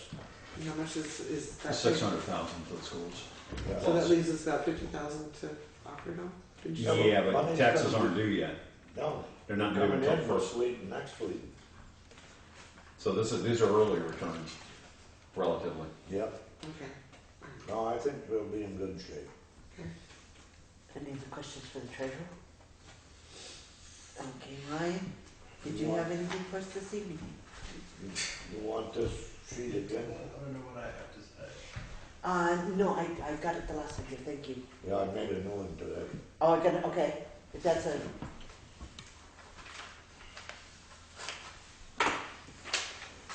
Thank you. So I don't want you to comment, or is that what you're telling me? I'm gonna go with today's just gonna be listening. Okay, all right. Just taking it all in. Just, Getting an overview. just, I'm good right yeah. Correspondence, Lordy Almighty. We had an application for the vacant auditor's position. Let me get all my correspondence in place. It's And she did write a hand, I gave it to you, but everybody got a copy of an email that came in a little bit I last. still need to read it. It Dear was members in of your the folder last week. Dear members of the Select Board, I'm writing to express my interest in filling the position of auditor for the town of Townsend until March 2015. Thank you for your consideration in this matter. Sincerely, Maggie Bills. Make a motion that we appoint Maggie Bills to fill the unexpired term of Katie Esquiva, who is finishing out somebody else's unexpired term till March of 2015. For a second. Any discussion? Hearing none, all those in favor of appointing Margaret Bills to fill the vacancy in the Board of Auditors until town meeting in March 2015, signify by saying aye. Aye. Opposed? Abstentions? Motion passes. Would you be so kind as to let her know she I needs to come certainly in will. and And I then, already, do her thing with Anita? she was in today. Oh, good. We already talked. Okay, the Public Service Board AT&T tower update, did you actually give that to me? Or? I don't know if I don't think I made a copy. It came from Susan Hudson, and I do have a copy of it here, but basically, it was, I think, about 3 pages. It is right here somewhere.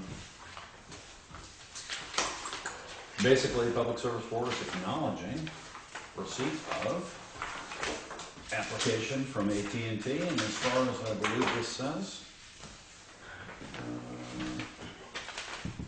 they have,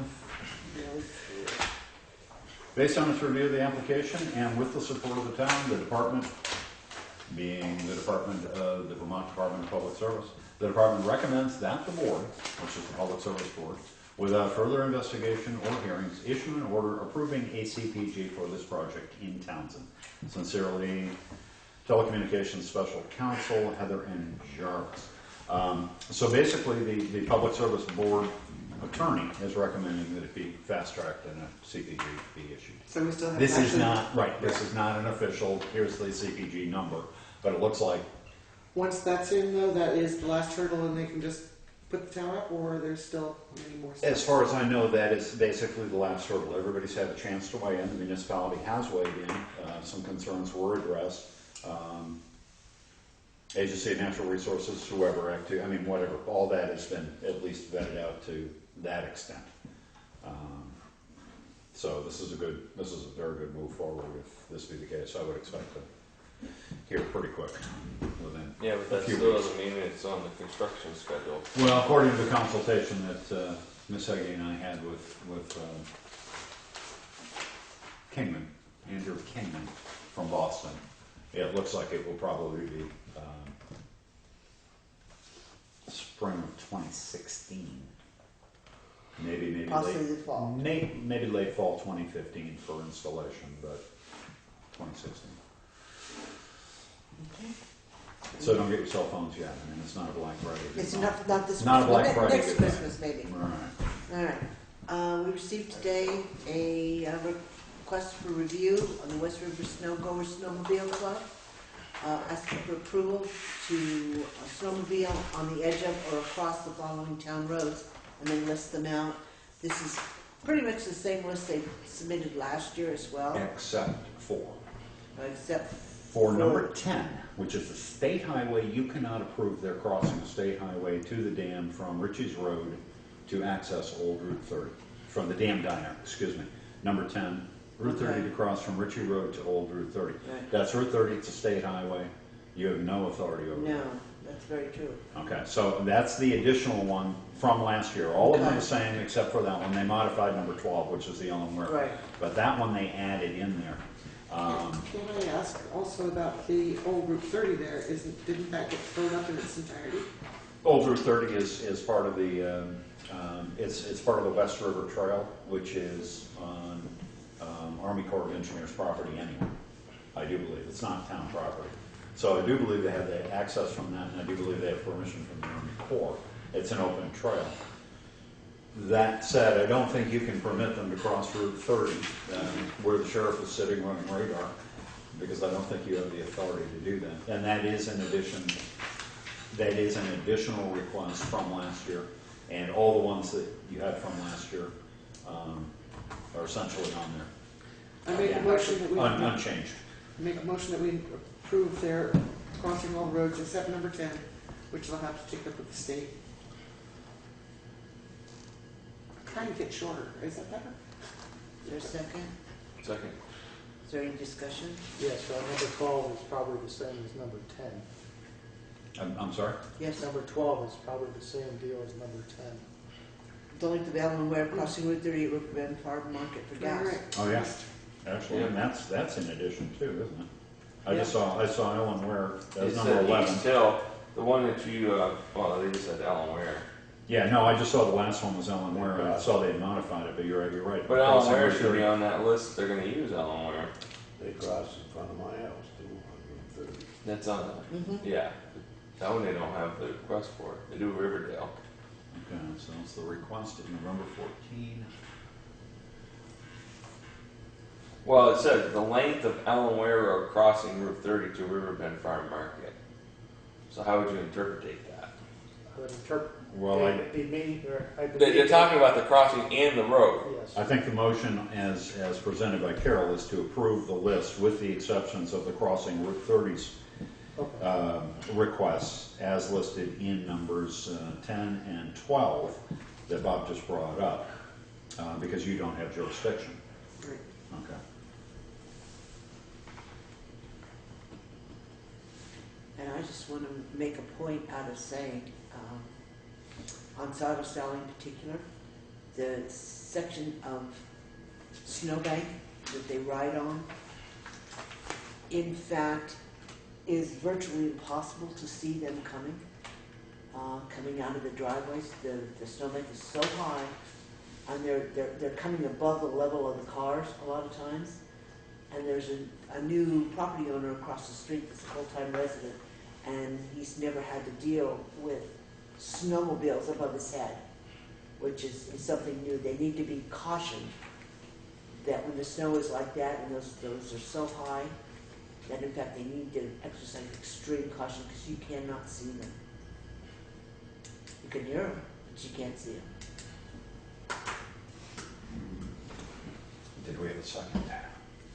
I Did you think second Dale that, did. Yeah, I second. Okay, so is there any further discussion on that?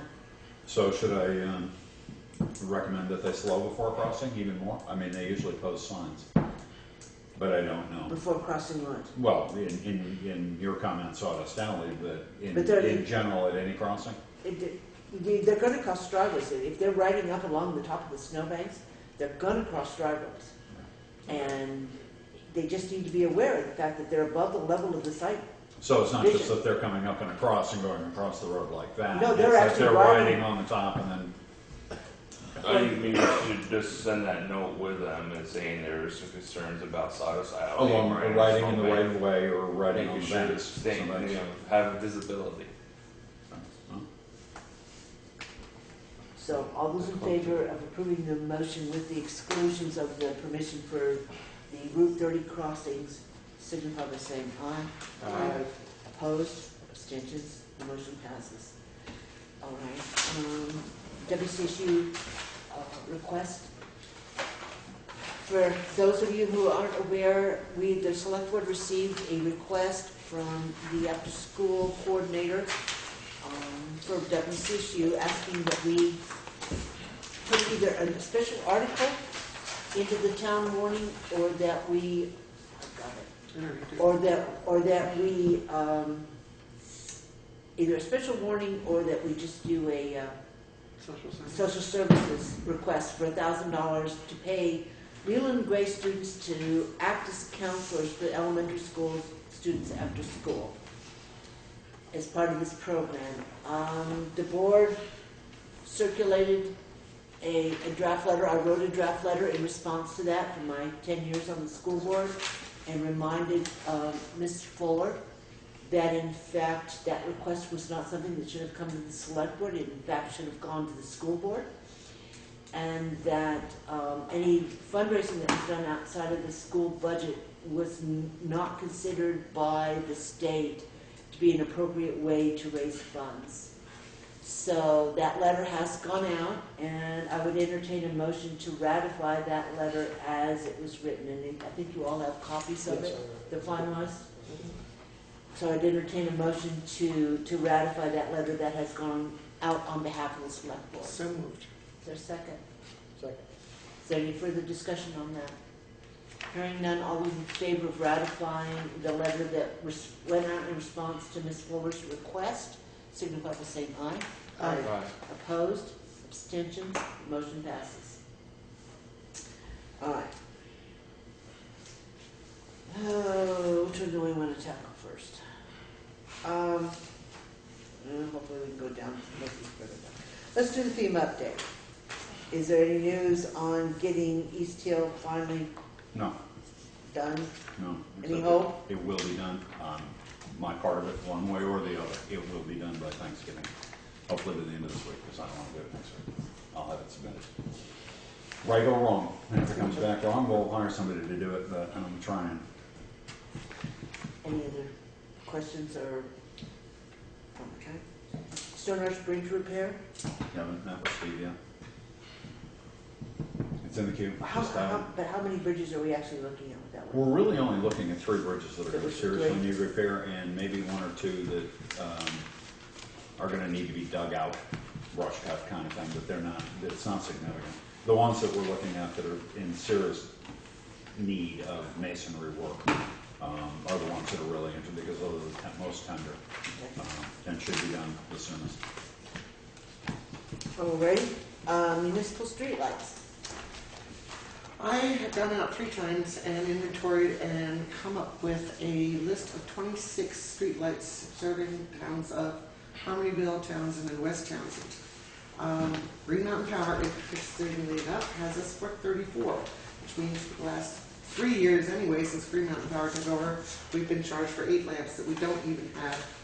I called GMP about it, and I'm going out with their representative on Wednesday to go and, again, count the street lights and get the pole numbers. They have us down for poles I can't find. They don't have us for a couple poles we do have, so it's, you know, that's a wash. But we currently have 26 lights. I would like to suggest that there are 6 of those could be turned off. And this is town tax maps. This is Townsend Center. This is Harmonyville, and that's West Townsend. And all these lit, highlighted ones are present. The one on the way up Route 35 that sits between, bear with me, what number is that? 783, is opposite Teats. It is set back from the road. If you're standing from the prior one down by 75 is at between Brooks's and Purdy's. If you stand there and looking at that, you don't see this one, you see this one. And this is much closer than the rest of them, and I think that we could afford to take that one out. I think that one's the one that's on all day long, too. Could It doesn't go off during the Which day. one? One by Teats? Yeah, right opposite Teats. It's set back from the road. If you look at it, all the others are right on the verge of the road. This one is set back on 4 feet. And in the line, you don't see it until you're right under it. It's not lighting a dangerous intersection. It's not doing anything particular. So I think that could be turned off. Is there a poll number with that? That is number 783. If you are going out Route 30 north, west, whatever, that way, there's one at the edge of the bed and breakfast right at the corner of the common, marking that across the lot for the school. That needs to stay. The next one, though, I don't think is all that important. Again, it's not marking an intersection. The next one up is marking the intersection with Oakwood Cemetery. So I think this middle one could come out without any interference with anybody's functioning. And the third one, I say Wait, definitely. poll number then? Sorry, that's 680? 686. 6. That in front of Katz's?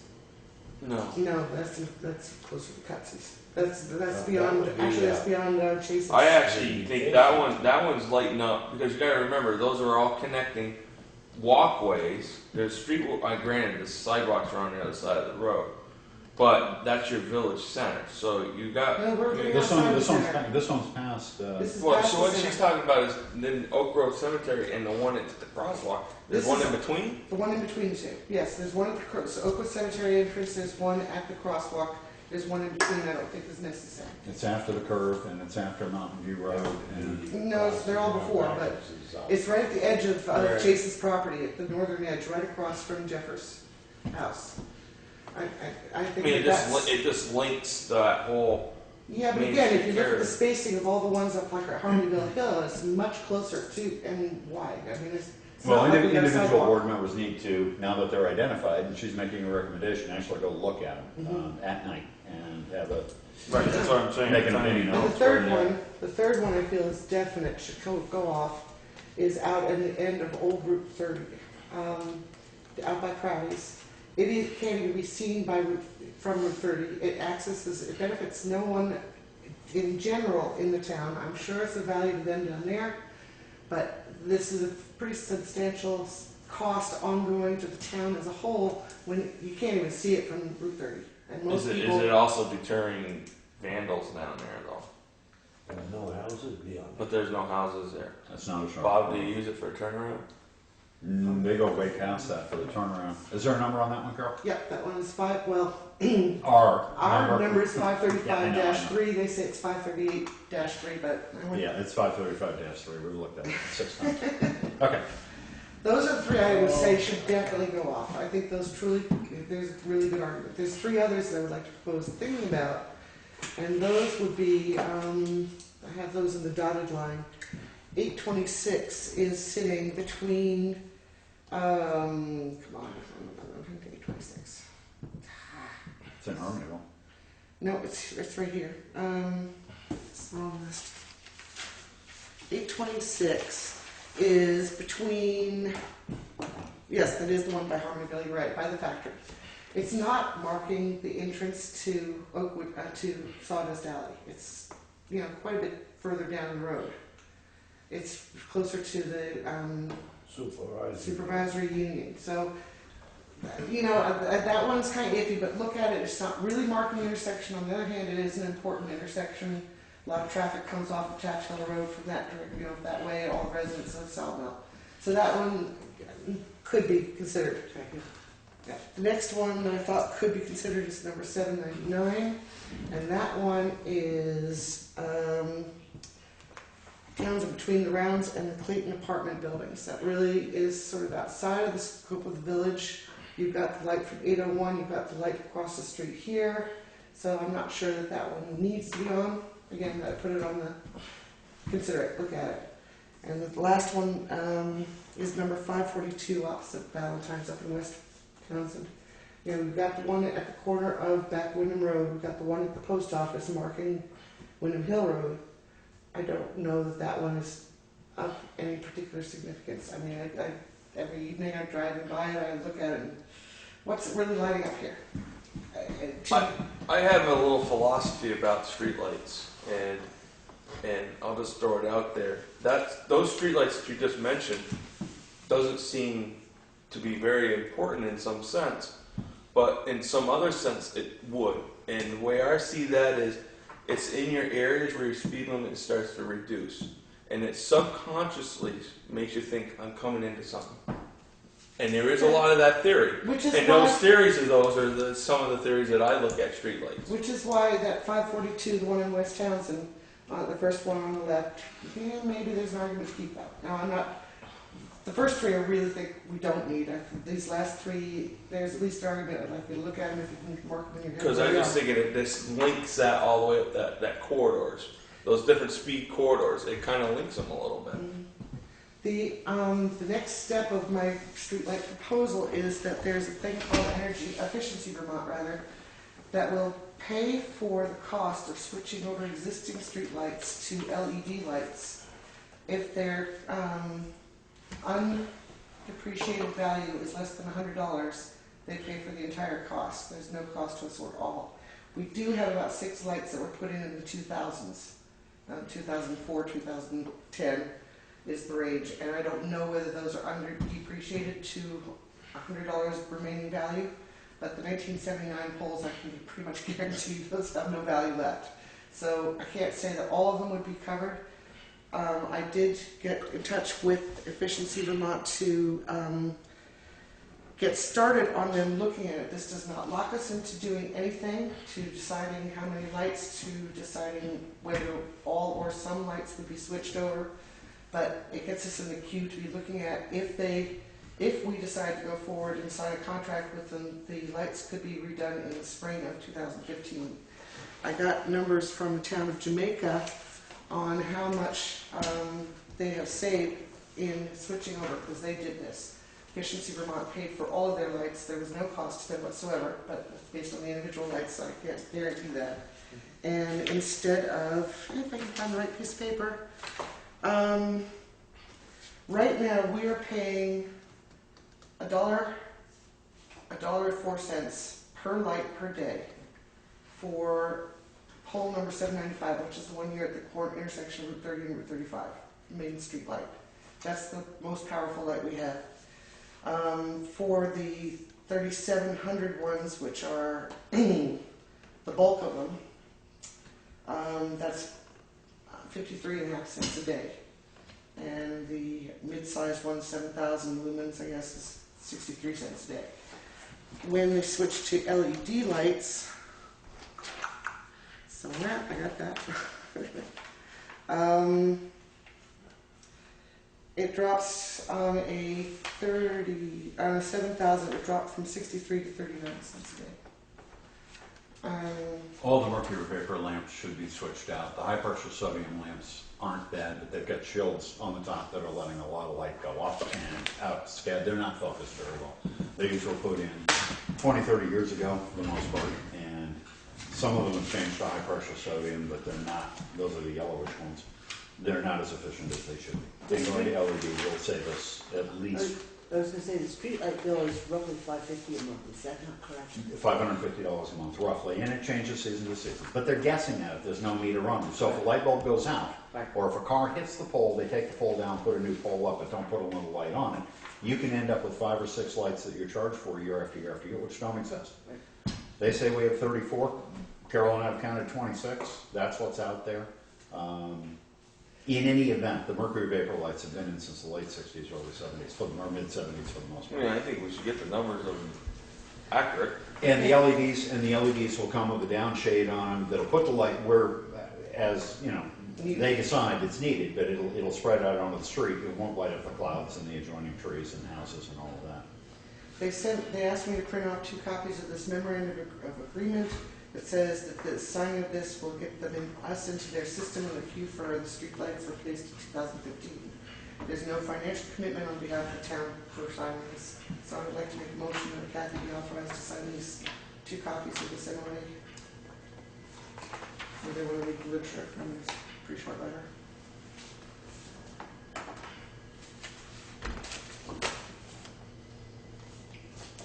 So this is an MOU with Efficiency Vermont. MOA. MOA, sorry, with Efficiency. Efficiency Vermont. Efficiency Vermont.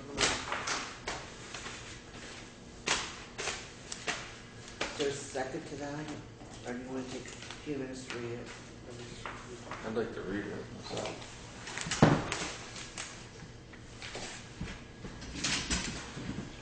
And as Carol, as you said, that doesn't commit us in any way, but it gets us on the waiting list.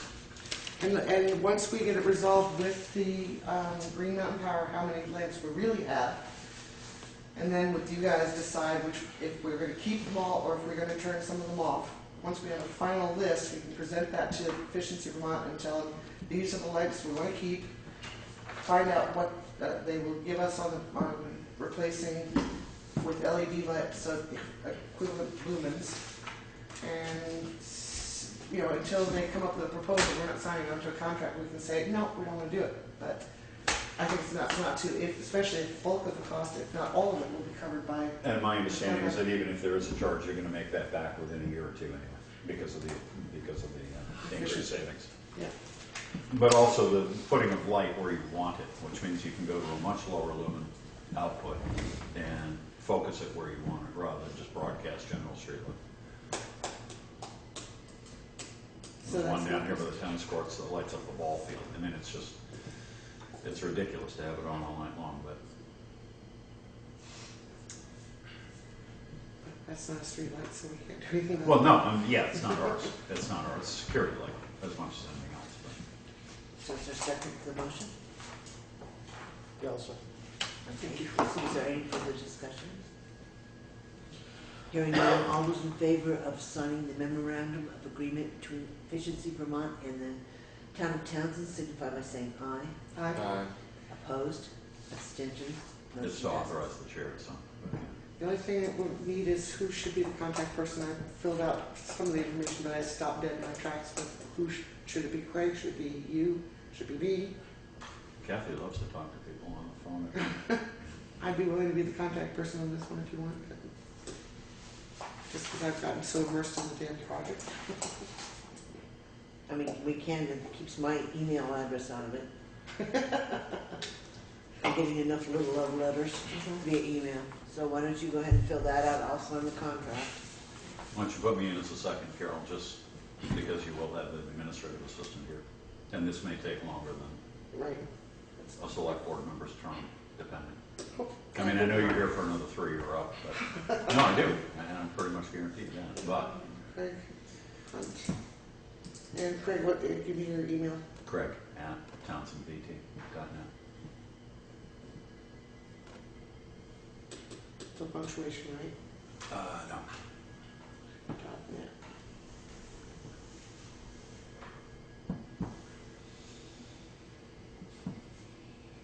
I didn't really want to put that on camera, but okay. Yeah, that was really your problem, not mine. Well, let's see, what's Kathy's? Yeah, that's not. That's not. 7300 extension 104. 103. 3. 104 is the listers. Yeah. Thank you.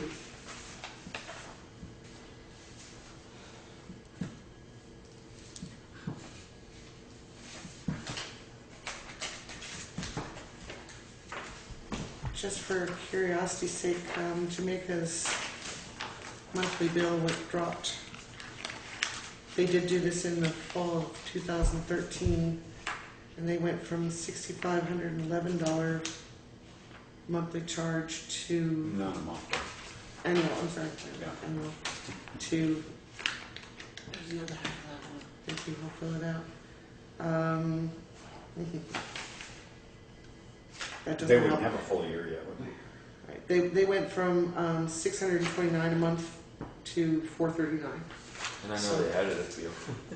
Yeah, okay, but I mean, you're looking at a solid 1/3 savings, if not half, so. All right, moving on, the select board report for the town report, I haven't done anything with it. I have all your suggestions, and as we get closer to the time and start to finalize the budget work, I'll finalize that and run it by the board.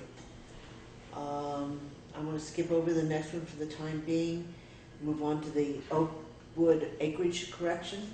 I understand that's fairly simple, but the listers need to be made aware of the fact that there are duplicate cards in the town clerk's office, and therefore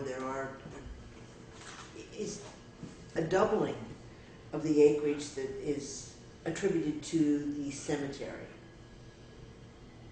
And that is something they need to correct in the system, and then they need to instruct the town clerk to remove the duplicate cards. Can we have our administrative assistant write a letter? To the No, listers. I've been there, done that before. I've already pulled the 2 cards out, and it is basically a duplicate, and I just have to look back at the deeds a little bit, but basically it is a duplication. This has been brought to the listers' attention. The listers have, it's like the West Hill property that didn't, it was town property, tax exempt, 17 acres out in West Townshend with, and it kind of fell to the town for some reason. Nobody really understands why and how that was deeded. But anyway, the listers had decided that it wasn't their responsibility to look up and do the title search, which is correct, and it was a complicated one anyway, as the case may be.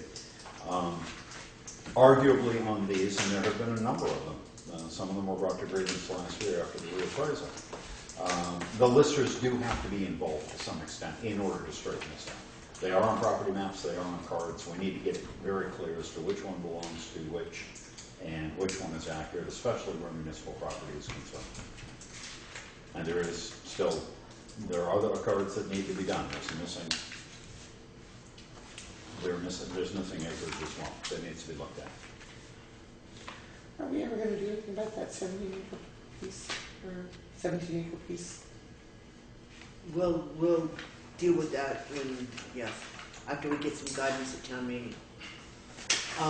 Ancient roads, I'm assuming. I got that almost pieces? all set to Okay. submit to Parks and Service and to What's V-Trans. the cover letter? Is that somewhere? No, that one back. That's what I thought, but You said, I thought I handed it back. Yeah, we didn't I? did, it went back. Yeah, Isn't I that back it? to you. Yeah. no, that's the agreement. That's cover letter. Anyway, and now the old compactor, what would we like to do with the old compactor that's, we're gonna talk about garbage. There's the old compactor that's currently sitting out at the town garage. Can we list it for sale somewhere?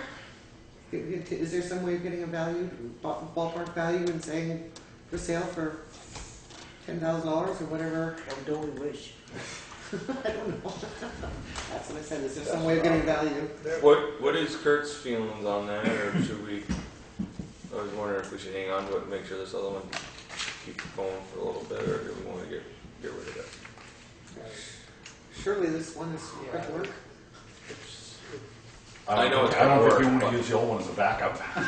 Well, I was just saying, are we, you gotta ask that question. The longer it sits, the worse it's gonna be. Okay. The longer it sits, the more it's gonna heal. All right. You know, there was a truck very similar without the compactor on it.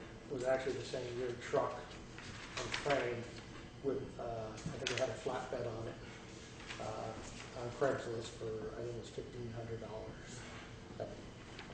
So it's not worth much. No, Be a good price for it. yeah. I mean, it's a good motor. Yeah. It's a very good motor. It's low mileage motor. So can we just list it as best offer, perhaps? Yeah. Yeah.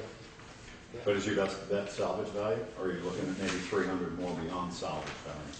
I mean, it's got to be worth a couple grand in metal, or pretty Yes, close yes. to that. Yeah. And, I mean, you don't want to go to a lot of labor cleaning up and show it. I think we should get a salvage value and Well, you can always get the salvage value. get a salvage value and also list it, just so we know. I mean, if we can't get above salvage value, then Should it be listed in the one ads for trucks? Or would you just say do the free things, the free? I don't Posters think we around town, because somebody in around town was interested back when, and maybe Craigslist Yeah. as a local as is where it is. yes. Okay, so would someone want to put forward a motion to that effect? I'll make a motion that we list for sale the old town compactor on Craigslist and any other reasonable site, and not sell it for less than scrap value. Is there a second to that? Second. How do we determine scrap value? You can ask people to give you assessments. Yeah. I mean, people can come in and look at it. Yeah, but it's got a GVW, I mean, What about when every time I've sold a car, I've asked for 5,000 or best offer? Does that not work on? Oh, it would- Well, it would be, well, yeah. it'd be in our best interest to have someone that has a good authority on what it would be cost, what it would be gain at scrap value versus. I mean, if you know the scrap value is $2,000, for example, or $1,800 or whatever it is, So it's for best sale offer above that. at best offer over 1,800 or 2,000, something like that. And then you can determine by the people that you talk to and what they're willing to offer and how much you want to sell it on that given day, whether that's acceptable or not. And have the right to refuse any and all offers. Have the right to refuse any and all, but I don't think you're going to get flooded with them. I don't know. yeah, just Joe here's looking for another project. I know that. No, he's not in that business. Yeah, Or he hasn't been thus far, maybe he's. Ruth said he wasn't gonna Ruth be was, that. okay, Ruth said. Okay, so the motion on the table is to find out what the scrap value is for the old compactor and to list it in multiple places for best offer above that amount. Above Is that scrap, correct? yeah. Yep. Is there any further discussion? Hearing none, all those in favor of doing as I just stated, signify by saying aye. Aye. Opposed? Abstention? Motion passes. I assume you'll take care of that, getting it listed? Yeah. Yeah, okay. Let's go ahead then and begin the discussion. I know I added the Valley Cares audit. Let's do this after. We'll do Valley Cares after. Can we take 5? Oh, God. It's 8 o'clock. You're just so abused. I'll entertain a motion to recess for 10 minutes. So moved. Okay. We'll be back at 8:05. How much longer do you think we'll be? Depends on how long this lasts. Okay. Depends on- All right, I'm going to call the meeting back to order at 8:07. And moving on to the combination discussion about garbage collection and the transfer station job attendant description.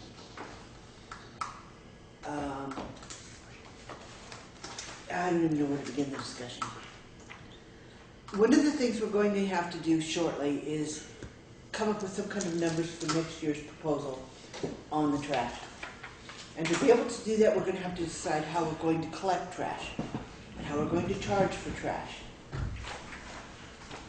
So I'll start the conversation off with something that Dale told me, which is probably a good place to start. One of his suggestions was that perhaps what we need to do is look at contracting or putting out to bid, having a private hauler come into Townsend 1 or 2 days a week, probably 2 days at least a week, to collect the trash and then let them set the rates as they need to set the rates to cover their costs, which they're all having to do anyway under this new law. So that's one proposal that's kind of come forth. Would they park a truck kind of thing? They could. I mean, we Oh, haven't they gone wouldn't- that far. You're not talking about street pickup. No, we're talking about using the Using the existing transfer Exactly. station, but privatizing. right, rather than having the town pick up the total cost for the employee and disposal of the trash, etc. I'm open to any and all discussion that you would like to have about this issue, whether or not you want to take a look at the job description and continue on the grade we're moving in. We all, or the majority of us, attended that meeting. Actually, everybody here did. Attended that meeting, the garbage meeting here in the town hall last week. So we're all aware of what's coming. And If you like, Kathy, I could give some little bit of oversight or some sight on some vision, not vision, but some points of concerns that we need to really keep in mind. If you don't mind. go ahead. The thing is some of this too is we've got to figure out, and there's several unknowns, and the unknowns could be, and they're not finalized, and there's no big deal, is what's it going to cost us to get rid of what trash we collect and the recyclables. And the thing is we have to add several different options of recyclable bins that we don't right now have. And that would be composting is one, and we'd have to find out how we're going to fund or offer that service, because we're a transfer station. As of right now, we are a transfer station, so we have to follow the transfer rules. We have to implement composting here very soon. Portions of it. They've broken it down to the 3 or 4 categories, and some of the yard waste and stuff would have to be separated from regular compost. So we were going to need to probably add at least 2 to 3 more bins to our transfer station. Or if we want to continue with the transfer station, or do we want to, like you said, one of my options was maybe hire it out and subcontract it out and let them figure out what they're going to do and where they're going to do it and how they're going to do it. we might be able to assist them with a place to do it, but we might not be able So to. one of the problems with hiring it out is that Townsend holds the The license. certificate for transfer, the license for For transfer. transfers, basically, we'd be closing our transfer station and moving into a different realm. And you'd either privatize that license and have a transfer station in Townsend owned and operated by somebody else, or you'd have to thread the needles legally to maintain Townsend's profile as a legitimate transfer station Right. and subcontract the operation of it. I mean, we definitely would need to change our I understand the job attendant's job description definitely would need to be changed a little bit because there's some more responsibilities and be some more But defined regulations. there would not be if Not we really. hired it out. No, there wouldn't be if we hired it out. The thought that crosses my mind about hiring it out is that, to a large degree, the few services that many of us taxpayers get in this town is fairly reasonable opportunity to get rid of our trash. You know, if we privatize it, if we hire some company to manage our transfer station, to take over the role and set the rates, they are in a profit-making business, and it's not just meeting the cost but exceeding it. Otherwise, they're not staying in business too long. Understandable, but for those of us who don't have kids in the school, we get roads and we get trash, and that's really the only benefits that come out of what we pay in taxes. And I just kind of hate to see it handed over to somebody who isn't going to worry about that bottom line for the taxpayer. My takeaway from last week's meeting was that we're basically already operating the pay-as-you-throw with all the necessary recycling with the exception of the composting. Now, I forget what town they are doing composting was in Vernon, that they have two 5-yard dumpsters that they do their composting in. Now, I understand that's only the first phase of the composting, which is what, 2016? You actually have it right here. I believe it's 2016 that we're going to be required to do that. And the only caveat in the whole process is that the trash, the pay-as-you-throw has to cover the cost of tipping fees at Triple T, and it has to cover the cost of the recycling.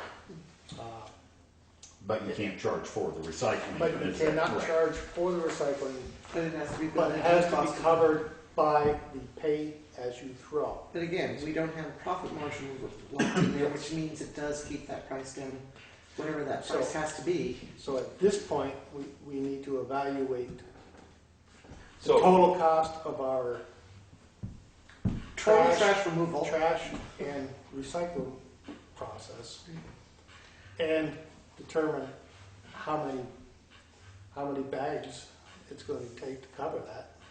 My question, again, and I didn't ask the question at the meeting, and I probably should have, but my question would be, since we have a compactor, and we're a transfer station, and we deliver to Triple T, can we do single stream and they sort it out down there?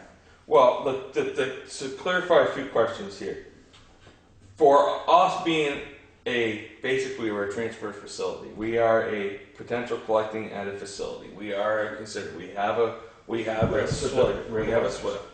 And everything else. So we are required to mandate recycling by 2014, which was this year. We do that, we are. Which we are doing that.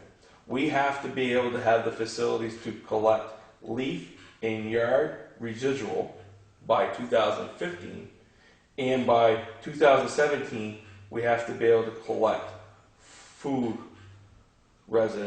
from residents.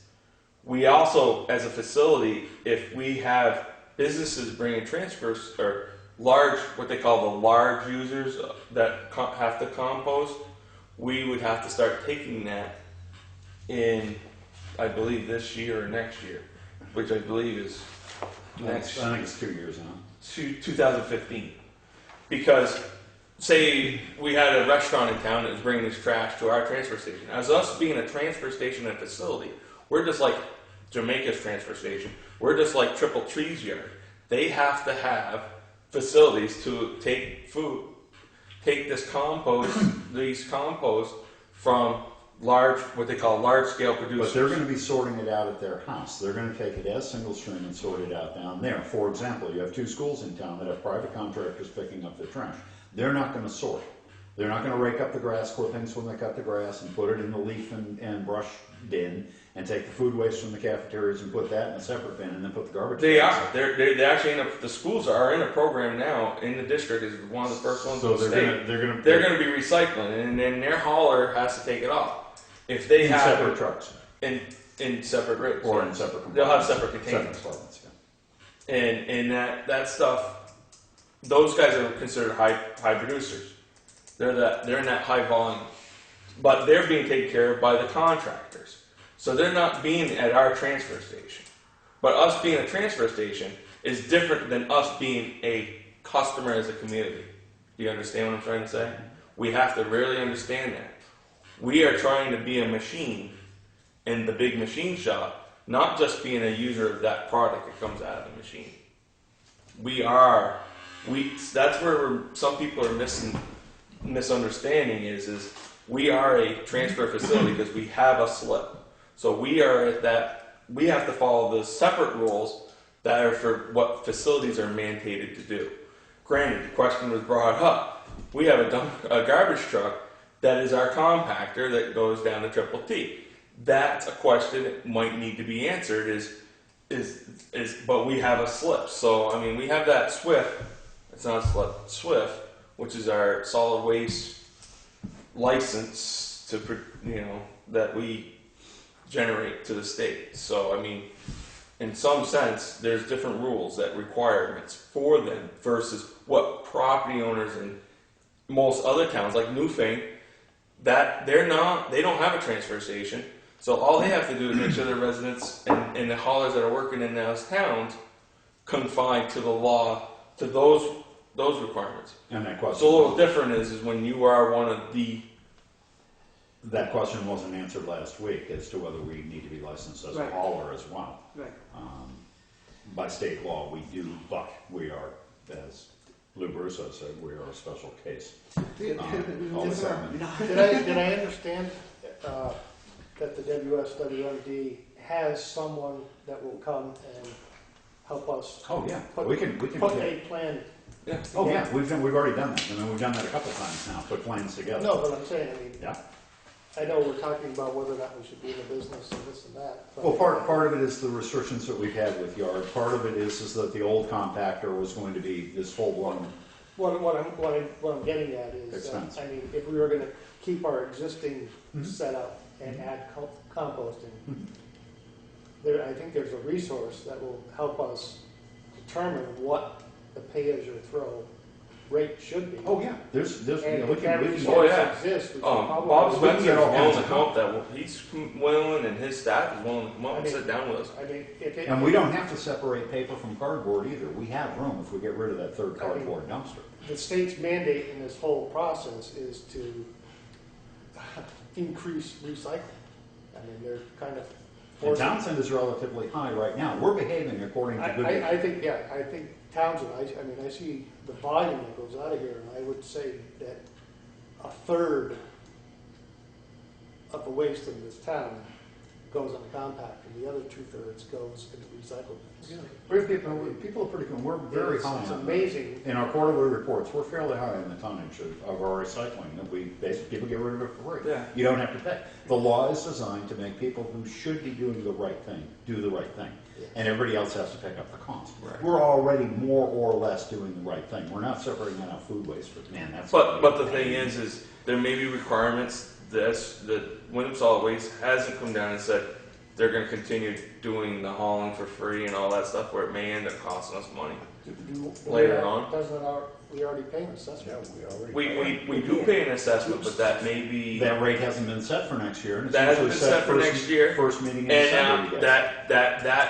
there was actually talk about them eliminating what ours is considered one of the 24/7s, and there was talk of eliminating the 24/7s, like down in Newfane has, and ours is just like theirs.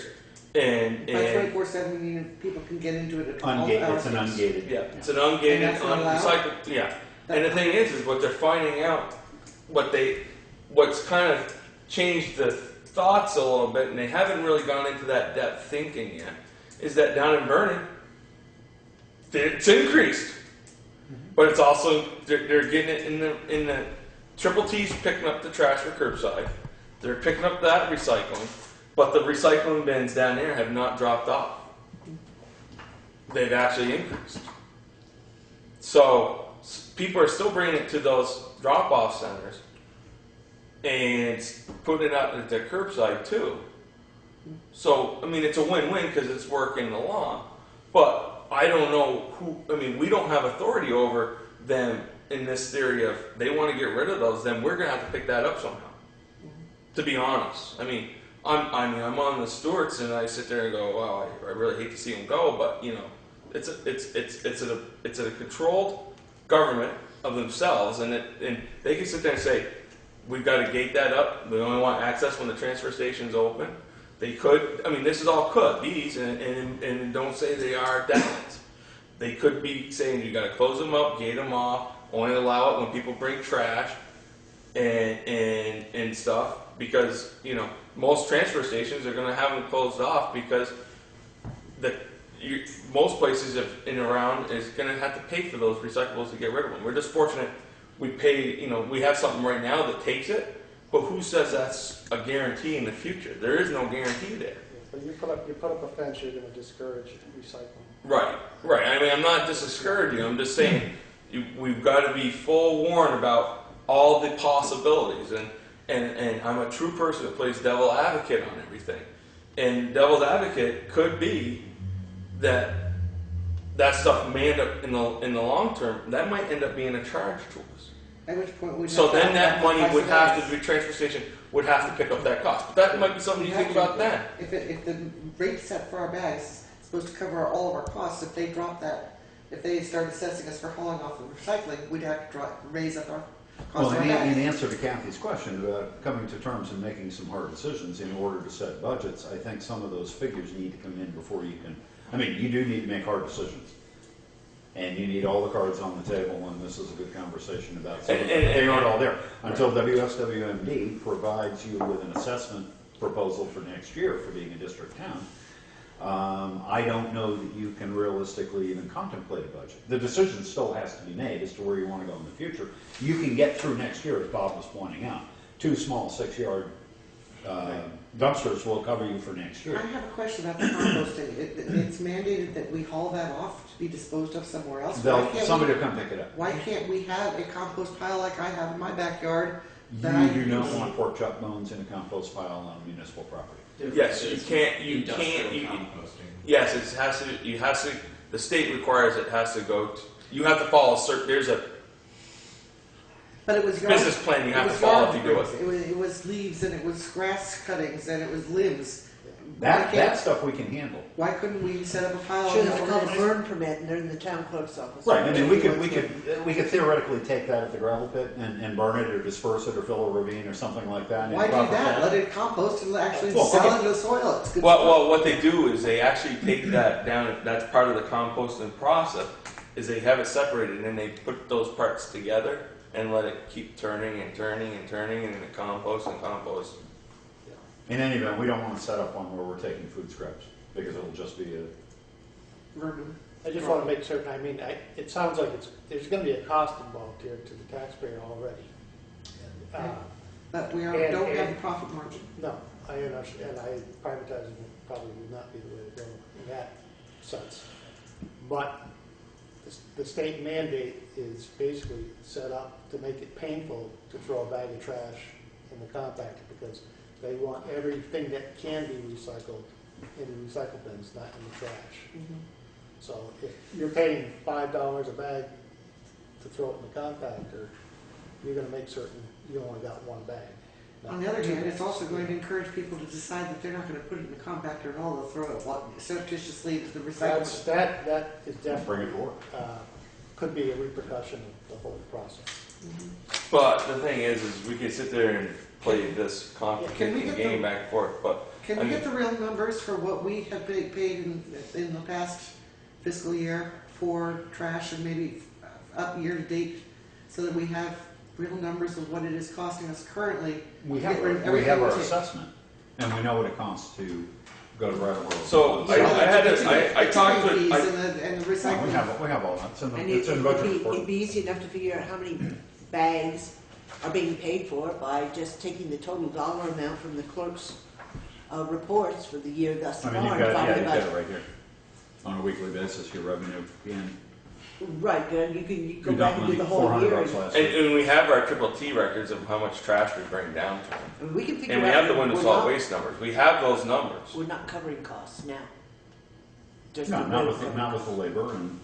Well, no, not even just straight labor, we're not covering costs. our assessment is approximately $15,000, proposed for 2015 is $15,000, right, and we haven't heard from Wyndham Solid Waste what our, assessment is going to be. The wage projection is $11,000 for this year, supplies a couple of $100, all that. Tipping fees, $22,000, grand total $50,000 for waste management. Of which, in revenue on tipping fees, I think we're taking in 20 bag collection, we're taking in about 22, 23. Find a revenue page here. And then that's So not we're down even by including trying to 27,000, start we're putting not- in. Well, and we just second- add, and we just bought a new compactor for 30. And we may sell the old one for 2,500, but basically we've got 30 in taxpayer money, and some of that's coming from a reserve, but it's still taxpayer money. We just bought a compactor for 30. So where we were, $40,000 projected for this year, we're up to 70, well, I'm sorry, 48, we're up to 78 now. And our revenues are gonna be about 22. That's heavy on a taxpayer, where 50% of the people aren't using the facility anyway. Thereabouts. I mean, you have to look at the bigger picture. If 50% or less of the people are using the facility, is it feasible? Or can we gain those over 50% more people to use our system more? What do we need to do to make it more that way? Doesn't that just increase our costs without, But it also increases your revenue. I, Then you can balance that out. If you can figure out how to balance it out. We've talked about it before, there's some money makers, there are things you can do to increase your profit margin, if you want to call it a profit or an offset, your revenue stream. But we don't have the room for it. You can't take metal, you can't take batteries and construction debris and things that you can actually charge people money for. Like Wardsboro does to help offset their costs. There's a dumpster for everything, it's really nice. Jamaica has it too. You take electronics waste. Well, people bring in TVs, they drop off $3 for the TVs. People bring in tires, it costs $3 or $4. A little more than it costs to go to Brattleboro. But it gets it out of the stream, you make a few pennies on it, you recycle this stuff. Ryan, did you have a comment? Yeah, not to sound flippant, but are we talking about the same 50% of tax, the people who are not using this, are these the same people who are also not voting and not here all the time? Are these the taxpayers Well, certainly some, bringing second. up as a concern group? We're not tracking it because we don't sell stickers for your car Right. windows. We don't know who these people are. Some people use tokens. Most people use cash. People from out of state go in there all the time. People from out of town go in there. $2 is $2. A bag is a bag. I mean, Right, right. And when we're talking about the psychology of getting people to use it more, moving away from subsidies is going to be the wrong direction. The question the town has to ask is not whether or not we're going to subsidize it, but how much we're going to subsidize but it. we're not allowed to subsidize according to the law.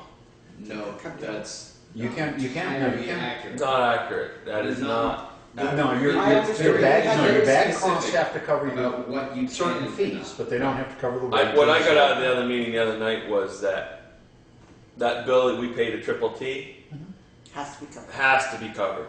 And That's- to, That's it. The assessment to Wyndham Solid Waste doesn't. and to answer your question, no. Arnold's wages don't. What? Have to be, the attendance wages don't have to be covered by the bag fees. Right. There are all kinds of ways you can subsidize them. There, the 50% does not include people, or it isn't exclusively people who don't come to town meeting and express their opinion. I do not use the facility. I certainly go to town meeting and I certainly vote. And the I think 50% is a made-up number, I don't know how accurate that is, but I'd say it's pretty close. But to be honest with you, that neck of the woods down there uses a service. Pretty much all of Harmonyville uses a service, as does most of all of Newbury. Well, a lot of West, a lot of How West does that towns service do work? this. What's the fee scale? It just set. I guess set they amount? have to change as well because they have to start complying with all this, and I haven't yet to see what they're going to do right now. It's just a set per month charge. Which if you're putting out 6 bags a week is a hell of a deal. 1 bag every 3 weeks, not so good. Well, there's a convenience factor too. As you may know, who, haul certain things in the trunk of your car. It can be inconvenient to do that. But also too is not to send this on a different tangent or anything, but for the taxpayers themselves, and all of us are taxpayers and all of us are residents and stuff, it might be worth looking at how much it would cost us to have curbside, not saying curbside is curbside, but that form of philosophy might end up being the same amount of money costing all of us out of our pockets to get rid of trash. We got too many hills. We do have a lot of hills. We have too many places in town that they could get a dump truck too. It'd be like school bus service where you'd have a common collecting ground, and that isn't going to work. No, but I'm just saying, I mean, you can't knock it until you actually looked at the numbers. Well, I So don't, can we get real numbers in front of us for the next meeting? Can we? I'd honestly like to see us have a workshop and really hash some of this out together. Because I can sit there and give you numbers and figure out numbers with Craig, and we can figure out numbers, and to have it understood at the same time as we're doing it all is, and I'd love to have Irvin come in and give his understanding of it all. I like the idea, but I think at the same time, if we do that, we should have a WSM, WMD. Yes, and I was thinking Person here. we could arrange a meeting with Bob. Who is an expert on it, who's already working with other towns and Or any of them, and yeah. help us. I 'Cause mean, we him and are- I talked once there, and he gave me a list of, he gave me 5 things that we should try to, goals, or things to kind of look at. What are we going to need? Look, do we have enough space to do it? Do we have the space? Do we have right now what we need to be compliant? And obviously, we know we don't have what we need to be compliant. But those are things that we need to look at. And then the other thing is we have to get it. He said to get a copy of our A&R categorization certificate. He could help. He said there's something there.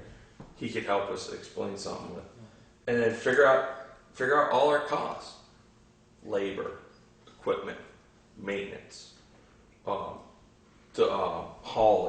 and all those things, and having those numbers together to look at, and then we could figure out they have the formula to figure out how much it would cost us per bag from using all those numbers, and then we've got to decide. We ultimately also got to decide on how we want to do this. Do we want to do the type, determine the type of bag, or go to a sticker system, or go to bags, or any of that way to I kind will of pay for it? remind everybody that when this was first introduced, the only place that you could get the tokens, and there was no cash taken. You had to use a token. And the only place you could get them was at the Harmonyville store, the corner store, and the town clerk's office. And Saturday being a dump day, most people are at work during the week. They had no opportunity to buy those, and so the town clerk's office had to be open on Saturday, which is what started the Saturday hours with the clerk, was to sell tokens. So you need to be aware of that from a. Well, I think we could actually I don't see a problem why we couldn't still continue the way we do it now. Cash and carry. I don't know if it's legal in the law though. I will be honest with you, I really don't like the system that is currently set up to take cash at the dump. I don't like it. It is a catastrophe waiting. It is. Yeah, and I don't disagree with you. I mean, I think if we're And there are a going to, number of alternatives, as he suggested. There are tokens, there are bags. There are Right. any number of ways out of this. I mean, the deadline we're looking at is we need to have a proposal for a town meeting. Is that what We, we're we, looking at? number one, we need to have a budget number shortly. Before to- January. to Before deal January, with plug that. into the book. If we're talking about maintaining a facility on our own, then we're also looking at the space requirements necessary to take this yard away from all this other piece, which is not gonna fit out of the town, at the garage. as Through it the stands next now. year, we can make it. I mean, that, For 1 year. yeah, I know, I'm saying, But yes. we've But got, buy us some time to get, Yeah, but we've been buying time for we've 2 been buying time decades. for too long. It's time to make some decisions. Took us 10 years to buy a compactor. I mean, we've been talking about that ever since Kurt got You it. know, so if that's the case, then, and we decide, we as a board, decide we want to put forth, we're gonna stay in the business, we're gonna open up a transfer station, we're gonna collect all the different recyclables, we're gonna keep the compost and whatnot, then we have to talk about a serious space. Whether we lease or rent for somebody, or whether we use Tap Meadows. Or the ball field. How much? There you go, I like the ball, tennis courts. I We can have, say we that. have a right of way. But, you know, it's time to make some decisions because it's going to get more expensive. If we don't actually pony up and decide one way or another and keep going in this big circle, it just keeps costs, we're bleeding money as we keep going in that circle. We need to make a decision. I need some real And some numbers. sort of cap on how much you're gonna subsidize this. It is a municipal function. Their municipal functions cost people money. It's like law enforcement or streetlights. And But there streets. has to be a cap at a ratio somewhere where 20% kick in or 40% kick in, whatever, is appropriate. Oh, And this So is we need getting, some and real this is numbers. getting expensive. Both, the taxpayers pay for both sides anyway, so. That's right, they do.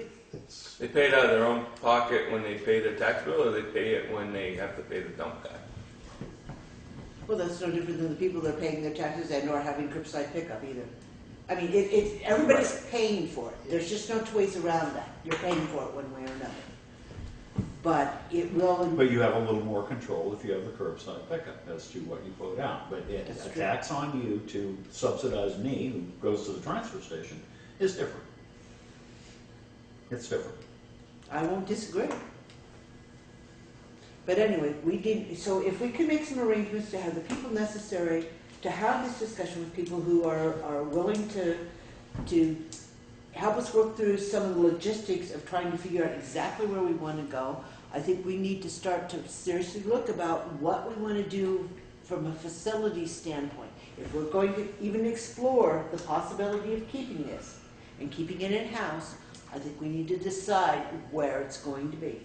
Do we need to start searching for a piece of property to lease? What do we need to do to make this a reality? Because it won't work where it is now, much longer than another year. Not in being compliant. So, saying that, right now, I'll work on, in the next couple of weeks, I'll have some numbers. I'll try to work on some numbers of a ballpark. I ain't gonna have narrow it down, because we only have what data we have. WSW, the management, the district has to set a proposed budget in December. The first meeting in their December queue is a workshop budget meeting. They have to broadcast that to the town by mid-December, or nobody can put a budget proposal together. Right. And do we want to, at this point in time, do we want to take a look at what it might cost to contract it? So we have something to I would compare. like to have some numbers, I would like real numbers on the table, so we got apples to We apples. can compare what it would cost to So, have yes, somebody can we- Well, we run can, it for us. yeah, we can put the tonnage on the table as well. Okay. and get some figures to evaluate. So did we want to do a special meeting, or are we looking at a board meeting? What are we looking at? I'd like to do it as a separate workshop. On top of I mean, budgets? I know we got budget workshops like crazy, but I just don't want to spend 15, 20 minutes to a half an hour to an hour on this. I think we need to put at least a good 2 hours into it. Well, I won't disagree, but I also think we need to engage the public one way or another in this whole process. Because the last thing I want to do is get back up to town meeting again Right. and have them shoot it down because they don't have enough information to make a decision.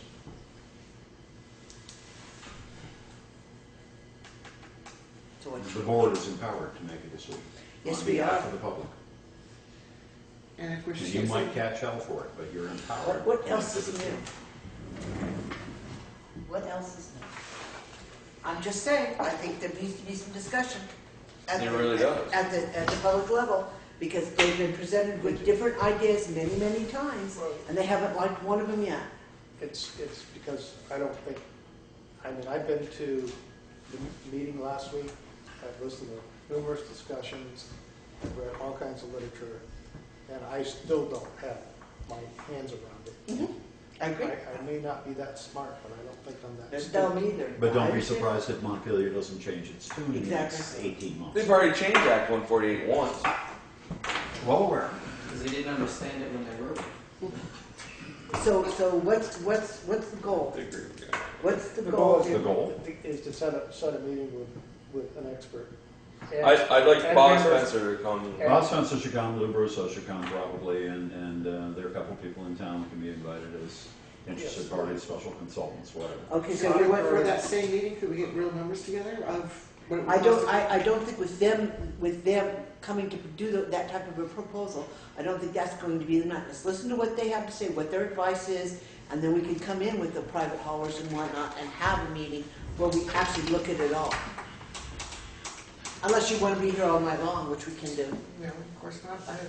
My thought simply is that if we are armed with already having the understanding of the numbers, when we're talking to them, it steers our questions. If we are just as dumb as we are right now, we don't have the right questions to ask. What me and Craig will work on is have some rough numbers of what it costs us right now. Right. I think it would be helpful for That'd be framing very fair. questions. And do some research on some other things. Is The, find out how much it costs. the present numbers of costs are easy to come up with. Right. They're less than 5 minutes away. It's the projected numbers, and there are too many variables and unknowns. Partly because decisions have to be made at this level as to what direction we're going to go in. You want to buy another piece of land? You want to set up a whole new transfer station? Get some young people to run it? You want to be open 5 days a week? Now you're talking real revenue. Invite other towns to use our facility. Give them a discount somehow. Put stickers on their cars as well. Become a real Northern Wyndham County satellite, WSWMD satellite station. And do I don't know if and I want do to it necessarily for go real. that route. No, but- I'm just saying, there's a very high end on this. Because Wyndham Solid Waste actually could use a big transfer station up here. It really could. Not just a little one, but a big place for the private haulers to trade off their stuff, pick up the recycling on the way up the valley, drop it off in our dumpsters, pick up the food waste on the way back, and go home. Easy enough. Who was that attendant, what town was that attendant from that seemed to really have a grasp of? Scott He's from Winhall? He's in Winhall. Yeah. He's from Winhall, Scott. He's the chairman of our planning committee for Wyndham Solid Waste. That guy really sounded like he knew what he was talking about. He'll tell you straight from the bear, won't he? Yeah. Could we invite him to the But meeting? what you need to do is narrow the options to a couple of 3 or whatever. So that you have some big, you're at a junction, crossroads, whatever, there's a fork in the road, and then figure out what forks you want to cut. I mean, I could have, we could get a hold of, see how much it would cost us to put in some of those bins that we're gonna need. Find out costs on that. Find out costs. You're not going to want more than a 5-yard for food waste in the summertime, and that's going to get changed out every couple of days anyway. Well, they said you couldn't, 4 was about all the little people could get their food into. Yeah. You had Well, to tuck the bucket You up. can build a ramp, or you can hire somebody young enough to throw the bag over the edge. All right. Not a food Not a waste, bag. I'm that's sorry, not a you bag. can't put a bag in. Well, it could be a biodegradable bag, but in any case, yes, you can make arrangements for that. But you're going to want to change that out every couple of days. Yeah, I mean, I started working on those numbers a little bit a while ago, and I'd come in and I did some survey. I tried to get some average tonnage of what we were using, and I honestly want to get everything that we got for the last 2 years and figure out actual. I just work better with real solid numbers. We My have brain the can numbers. work. We have the numbers go back 10 years. I know, I understand that they're gonna change them, but starting at least with something, because I have nothing, to me, this is all just ephemeral and out there, and I can't begin to make any kind of reasoning, logical approach at any of it, it's just overwhelming, and I think it would help, and I also do believe Bob's correct. I think having some other people come in that are really well rehearsed in this will help weed your way through it. But I still think you still got your basic question of where are you going to start? What, where, when, and how. Mm-hmm. I always say we got to figure out if we want to stay in the trash business or get out. Well, the compactor that we just bought was a pretty good move towards staying in it, at least for the short term, next year or two. And, I mean, the decision as to whether to stay in or get out should have come before we just spent $30,000 on a compactor. Except that we didn't have the immediate options. We other haven't than had any stay- options for the last 2 years. It's been before every board, at every meeting, we need to get a new compactor. I feel that Finally we're the did it. board to get it somewhat, a lot further than where it's been for the last few years. I don't feel bad about buying that for, No, I because we would really, where would we be if the old one died? And it was, what's the sense putting any more money into that thing? So I'm not gonna feel guilty about buying this. It buys us some time to get a logical progression, but I'm not anywhere where I can stay. The thing is, it's definitely something that we're not gonna answer in the next 3 or 4 meetings, I can tell you that right now. Can you see what, if I honestly don't think. we can line up these guys from Wyndham Solid Waste? We can get them up there. They've been here before. Would you also be so kind as to contact some of the haulers and see if they would be? That makes a whole different conversation about it at the same meeting. I know, We so certainly I can. still want those numbers on the back page. We certainly can. We don't have to introduce it at that same meeting, but we can certainly have that on the back page as well. But you want them present at the meeting? You want, you don't want? No, Okay, Because so I you're just, I gonna, just would like the numbers okay. The estimates. of what might be able But is to it be gonna be done. curbside, or is it gonna be, as you No. say, running our station, Running basically, for the subcontracted station, out? right, Okay, we can do that. based on the tonnage that we're currently doing. Yep. Okay, so do But we we have, have to take a look at our licensing agreement too and find out how that comes into play, but that's easy enough to change if we have to. Yeah. What are we looking at date-wise, time-wise? Do you wanna do something tentative, or how do we wanna do without these other people here to say when they can meet? Next week's Thanksgiving week. Yeah, next week's out. And I know the second Thursday will be out for sure. Second Thursday of December. Yep. That's when the solid waste meeting. Could we possibly fit in a budget meeting on the 24th, next Monday? I thought we had one scheduled for this We Thursday. do, No, Wednesday. No, the 20th. the 20th. Thursday. Yeah. Didn't have that on my calendar. Whoops.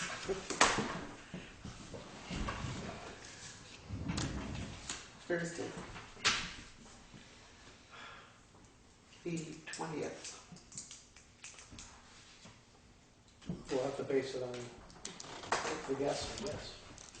Well, but I think we should have some give, to be able We to. should give them some points of ideas when we can do it. Right. If you choose a day in the week of Thanksgiving week is just bananas. Week of the 20th? December 20th? Well, I was Oh, thinking. Christmas week? No. No, week before. I was thinking maybe if we could do it the second week of December I was looking at the 4th. What's wrong with that? or the 4th. Thursday the As 4th. long as we don't want to have a budget meeting that night. I mean, it all fills up with our guest schedule too. I'll probably the 4th. Well, I don't think we can actually nail it down to a date. Why don't we give them a week? What week would be the easiest? In early December. I'd say first week of December, and if you double up on your meetings, you double them up. And if you schedule a budget meeting for the 4th and you find that you can have a waste management meeting, change it to waste management. We have a select board meeting on the 1st. We have a select board meeting on the 1st. But it's gonna get crowded now, because you got holidays coming in and you've got a deadline on budget, a hard deadline. Offer them at any time the first 2 weeks, other than Monday the 1st. And see what they can do. Okay, so Monday the 1st is out because of select board meeting, and so we can pull together. Okay. I mean, it shouldn't take more than a day or two to come up with some That's answers. essentially got to do basically. All right. Then the next thing that we need to talk about is the audit for Valley Care's closeout. And I won't swear, I promise. But I don't have to spend part of my day tomorrow straightening that out, do I? Do I? This looks like they were accepting our offer to hire them. Did we actually approach them? I approached them, I called Townshend and said, we need to have this federal audit done for the community development grant that we received, because we've been hounded on that. I received an email today from the state person, basically telling me that the audit was late, that it was due March 30th Last year. of this last March, Right. 2014, when in fact there's serious confusion as to what year is being audited. This clearly states they're auditing fiscal year 13. For the Which I year- thought we already audited. Oh, no, we audited, 12, 13. I mean, it depends on whose numbers you're counting and what numbers you're looking at. But we audited, I believe, 12, 13. 13, 14 hasn't been done. 14, 15 Wait, obviously wait. hasn't been done. But it doesn't make sense if we did 12/13, then the year ending June 30th, 2013 was audited the last time. Be Ending 12/13. June 30th, 2013. No, it wasn't, because that would have put it in last summer that we had That the would have audit. been 12/13 Right. then. That's the 12/13. So it's 11, 12 that was last time. But anyway, the point being here, the money for that grant actually did not hit the bank account, I believe, until sometime A year in- ago. It's a year ago now. It came, Joe opened the account late August last year, 2013. So it was already into the 2013 year, or FY14.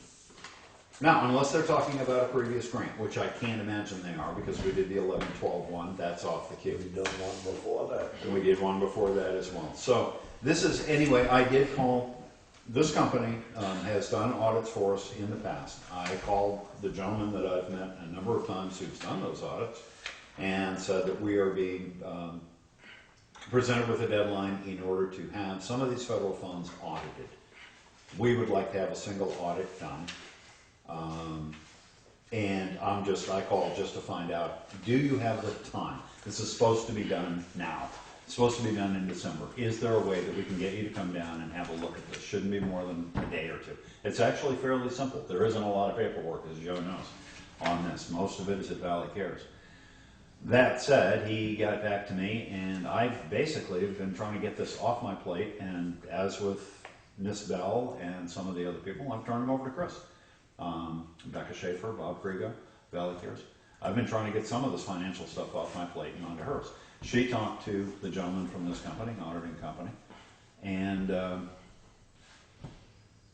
gave him Miss Bell's number. She works for the state, is in charge of auditing or in charge of closing out this community development grant. They had a conversation and they've come up with this sort of proposal, which came into Chris today.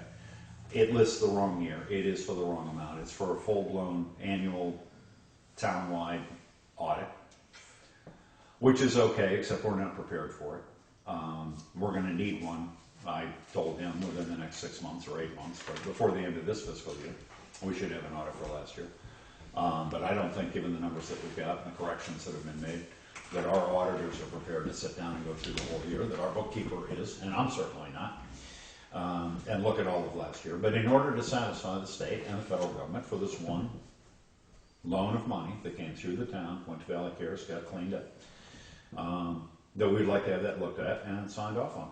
This has come back as a huge proposal. I haven't had a chance to read it. Came in 3:30, 4:45 this afternoon. I printed out a couple of copies because it needs to be looked at by you guys. And the fee for this proposed is $12,900. Which is in the market of what a full audit is going to be. But I guarantee that if they're thinking they're going to do this in a week, that what happened last year and the way the accounts are set up and the way the filing is set up and the way Chris understands it and I understand it and nobody understands NIMRIC and nobody can do people's bank payroll, it's going to take them 3 weeks to do it. Not to mention the fact that And we- supposedly Valley Cares is supposed to pay for the audit of the federal funds. They're not going to swallow that, most likely. And nobody at this point has talked to Valley Cares. But in any event, I think this is quoting the wrong year, and I think there's some straightening out to do. I may have to talk to Miss Bell tomorrow. I may have to talk to Tom Stratton. Good luck, because I tomorrow. wasn't very nice to Miss Bell today. I have yet to talk to her. That's been the other lady. Lucky you. She's been talking to you and talking to Chris Cook, and I'm certainly not willing to have you sign this contract. No, and again, the only reason to get this out and get it on the table is to just make you aware that in the next week or so, because I think they have a deadline on this, don't they? Yeah. December 10th, 12th, How- 13th? How was it worded in the federal document that what the type of audit was required? A single Once audit. that it's spelled A out. single audit would be required within, A town single audit or just a project? I believe it's a project audit. We're looking at Would be 600. spelled out in the documents on what type. Yeah, I'll have to go dig out the documents. I gave them all, I gave the folders to, Because I mean, that would dictate on what we actually need for an audit. It Well, may yes, dictate that we and need to I'm do a sure- full town-wide audit on it, and it might require that. I'm sure the state is aware of that. And again, I don't have an issue with that, except that we have not been out of this for a full fiscal year. Right. We're only out of it by a couple of months in reality. And if there's a deadline, then there's a deadline, and we'll figure that out somehow or other. The deadline is 9 months, and 9 months from the end of our fiscal year is next March.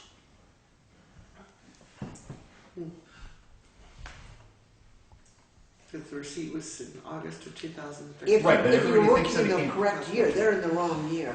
What part of the problem is that, to make it confusing, Valley Cares applied for a community development grant. They were awarded that grant probably in 2012.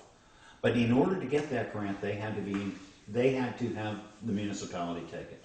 This municipality held them up for almost 8 months in order to get in a contract, because we did not want to handle that money for them.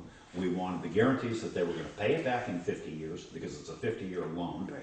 non-interest bearing loan.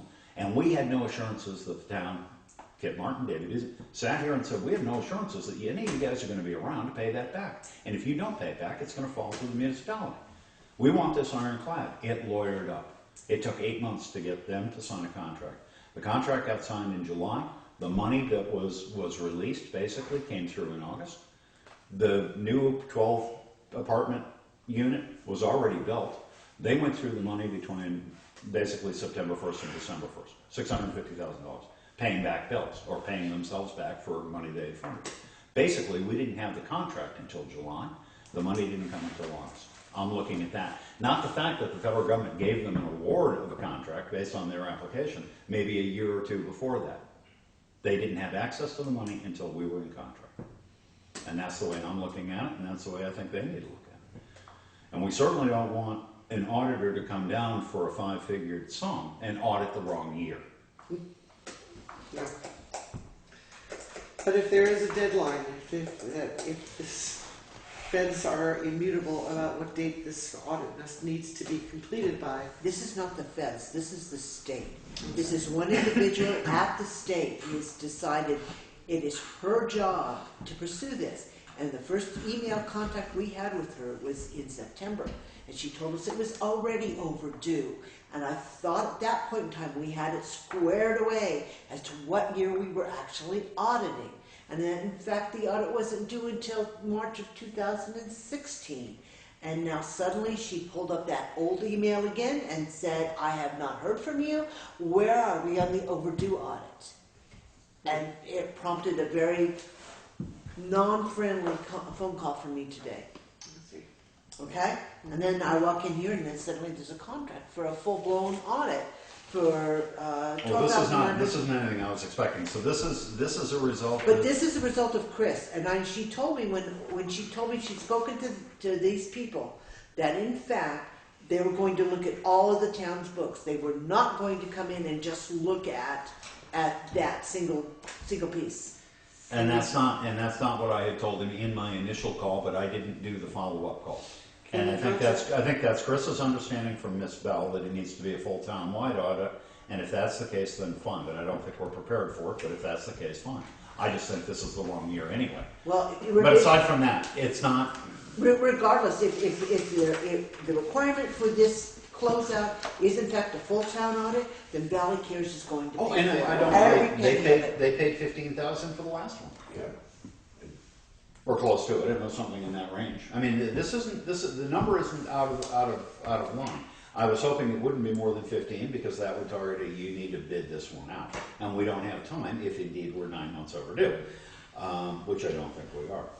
That said, this is within the ballpark of a full town audit. I just think, and again, I haven't read this, I think there are so many what-fors and with-hows that are Right. written between the lines here, that 12.9 is gonna turn into 15.8. Absolutely. Or 17, by the time they realize there's 10 boxes in the cabinet that are not even filed chronologically or alphabetically to go through.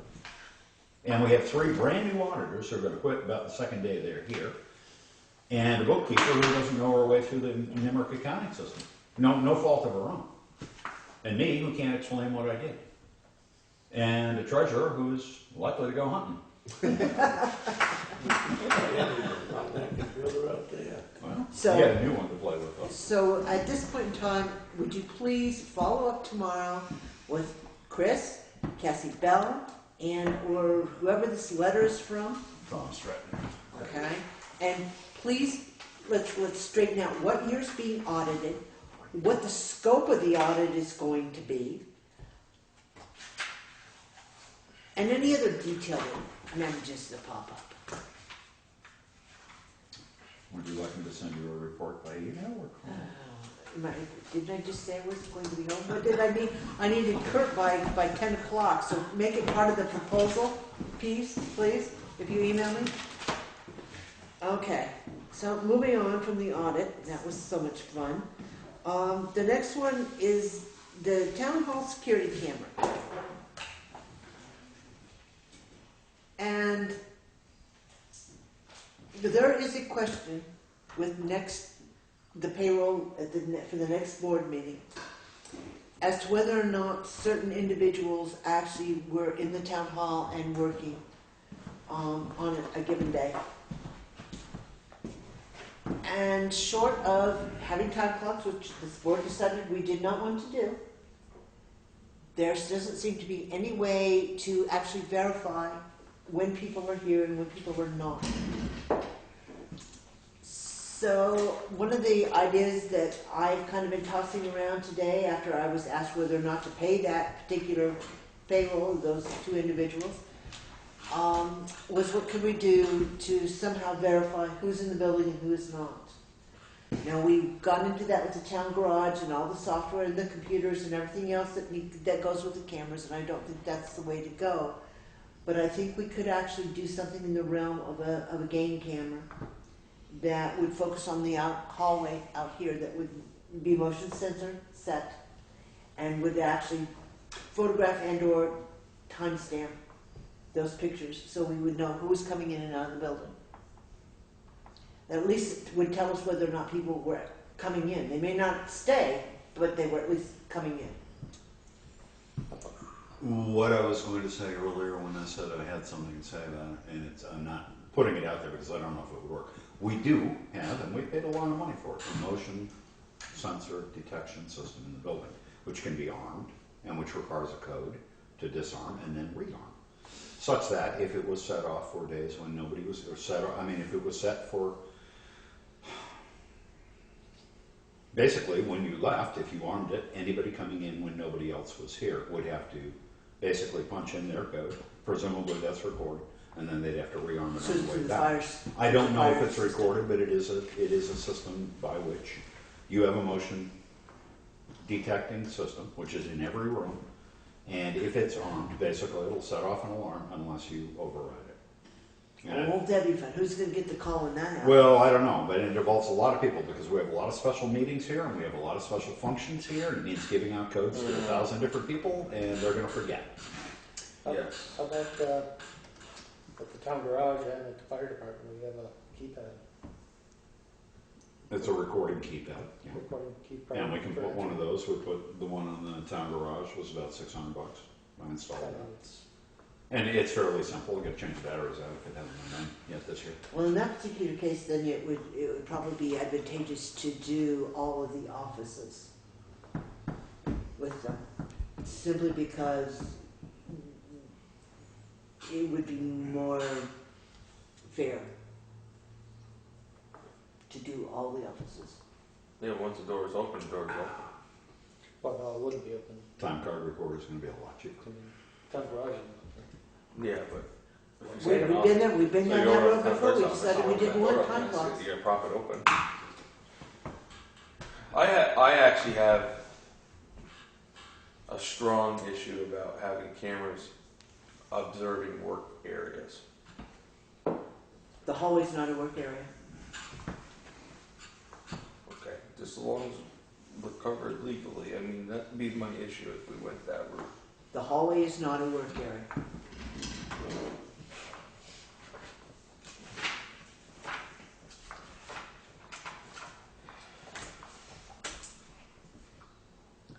Does anybody have anything to say? I mean, I don't want to get any more specific at this point in time, but it's the point where it circulated amongst 3, if not 4 different people trying to figure out if these individuals actually had been in the building and worked on that particular day. Well, I'd just like to make sure that we cover ourselves legally with whatever we do. What's illegal about a camera? I've got probably 8 or 9 of them down at rescue. I know, but I didn't know if there actually was legalities of. I know what you're saying, but I just want to make sure it's. I'm just appalled that the Then it discussion needs to even come has to to be this, made. but Why would any town employee elected by the electorate, trusted by their peers and the residents of this town to be holding an office that they have inspired such doubt that we don't believe that they work on the days they say they work? It's just Well, horrifying. I'll take that one step further and basically say that as elected officials, they also are to be operating as a board, and that if in fact they were working on the day in question, there was not a quorum of that board in the building, because the timesheets do not show that. There was not a quorum. So, you know, again, There are no records, there are no minutes, and what were they working on? Can that be determined from the computer use? Not if they don't use the computer. I mean, this computer doesn't log who's in and out. I mean, the printer certainly prints out a timestamp and a date. well, it would tell you when they yeah. came on, but not to the extent that we would need. But in all honesty, it was very difficult for me to say, yes, go ahead and pay the individuals in question, when in fact I have no verification whether or not they were here or not. When you actually were given indications that other people did not witness them being here when they went by. I did not go by that day, so I don't know. So I don't know what you would like me to do, but it's very difficult to walk in here as the one representing this board and being asked by the bookkeeper whether or not certain individuals are supposed to be paid.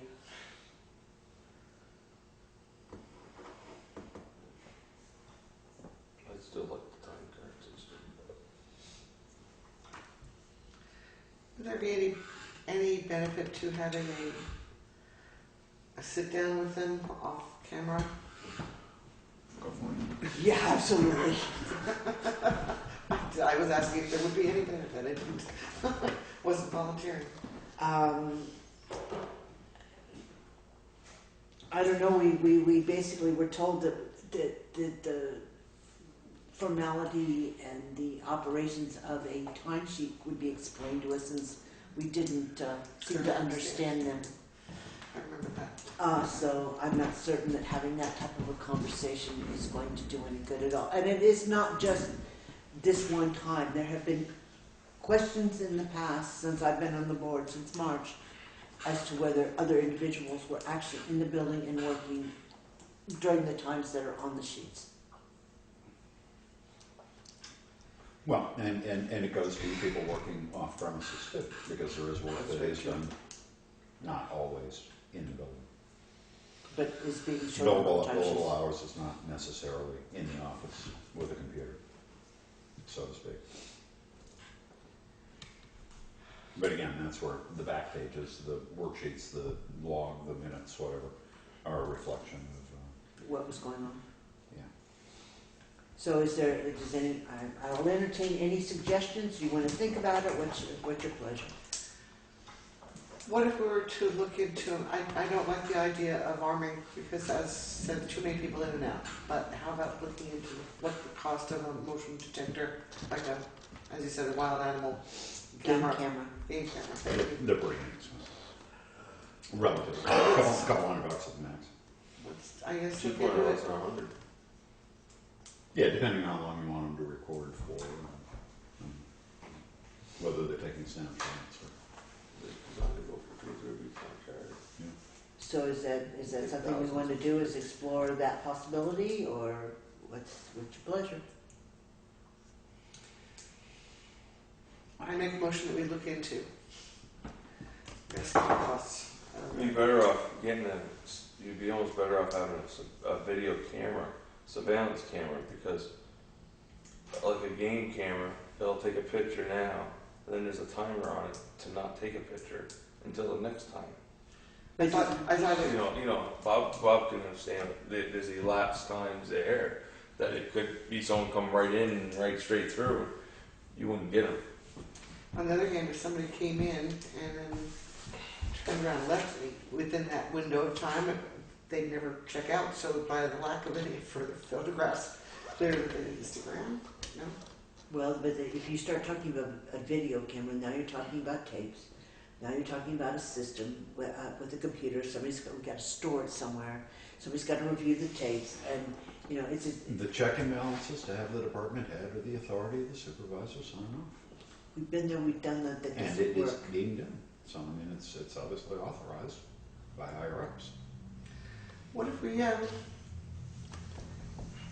go to a salaried position for listers? I would, Wardsboro salaried it, I don't know if they still do, but just flat rate, and then it's not an issue of how many hours they work. They're voted in to get a job done, and they need to get the job done within the space and make it work. I mean, we're salaried, we're here for You get into a meetings. situation where they may not show up at all. Mhm. He's salaried. Right, but I'm She's also salaried? here No, a she's few salaried. hours a week. Kathy will attest to the fact that I'm here. But you could have a position because they're unimpeachable. You cannot undo them. If they're in for a 3-year seat and decide not to show up for 2.5 years. They're going to draw their salary regardless. And we have had no-shows get elected to office before. I can name a few. But if you're on salary, at a reasonable, because you're going to look at a yearly projection and add up or add down and make it a, Well, a 4-figure or 5-figure number, there is no obligation. I'm You sorry, know, I was thinking along the lines of what we're getting, like $675 a year. That's fine. In If you Wardsboro, I got $200 a year for If being you on can, a listed if you board. can, if you can elect, a lister for, If anybody's in this job to make it their living, to make their retirement benefits, if that's the reason they're in it, then they shouldn't be in the town business. This is a volunteer thing. This is because you live here, you care about it, you do your best for it. And it shouldn't be for the money. I'm embarrassed to even accept my portion of this year's salary, because it's just really that's just a thank you little bonus. It's not anything I'm looking for a salary. I don't know why the other offices became true paid positions, because I don't think that the quality that we're getting in the positions are any better than when I was doing it for $200 a year in Wardsboro. Not that I knew anything about listing at the point, but it was a learning curve, but nonetheless. So at this point, there is a motion on the table to explore the cost of a game camera. Is that Look at it. is that where we want to you use need a again? second for that. I know we need a second. No second? And I just have camera system. No seconds? All I right, made the motion, I thought, you did. so I can't second myself. No? And then you can, vote anonymously. I'll second it. For a game camera, I mean. I just put camera system, and it's just a, Price because tag. you could justify having a surveillance camera looking down from the upper porch just at the entranceway or something like that. You don't want to see people walking in front with their dogs. On a motion detecting system, that if you have a surveillance, like what's at the town garage, it catches out. You don't want the traffic in the street. You don't want to go beyond the public profile of the front step. But if you're looking right at that, then it becomes a security device. I'm just disgusted that we even have to be talking about this. This really bothers me that we have people doing a job for this town that are being such poor servants. It's just bothersome. I mean, I'd rather see us put a camera out back and a camera out here looking at the doors just Well, for in security terms of reasons. security, But that's for security reasons, not have to use it to frickin' That's why we spent $1,100 on a motion detecting system, so that when nobody was here, we had security, if it was armed. The problem is that if you arm it, somebody has to disarm Unarmed, it, and then rearm it. and then- rearm it, yeah.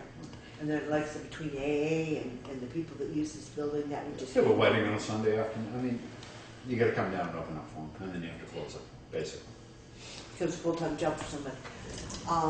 So the motion on the table is to explore some type of a camera system to try to keep track of entrance and egress in the building. Is that what we want to say? That sounds I have camera security. Yeah. Okay. Okay. Any further discussion? Hearing none, all those in favor of exploring that option signify by saying aye. bad. Opposed? Abstentions? Motion passes. We'll get some numbers. Thank you very much. Is there anything else before we adjourn into executive session? Hearing none, then I'll entertain a motion to adjourn or to move into executive session at 9:17 to discuss, let's get the language correct, to discuss securing legal counsel for representation of the town under 1 VSA subsection 313A3. You need a motion? Yes, I do. Motion. Second. Any discussion? Hearing none, all those in favor of moving into executive session? 1 VSA Aye. 313, 313A3. 313, and 3. So the meeting has moved into executive session.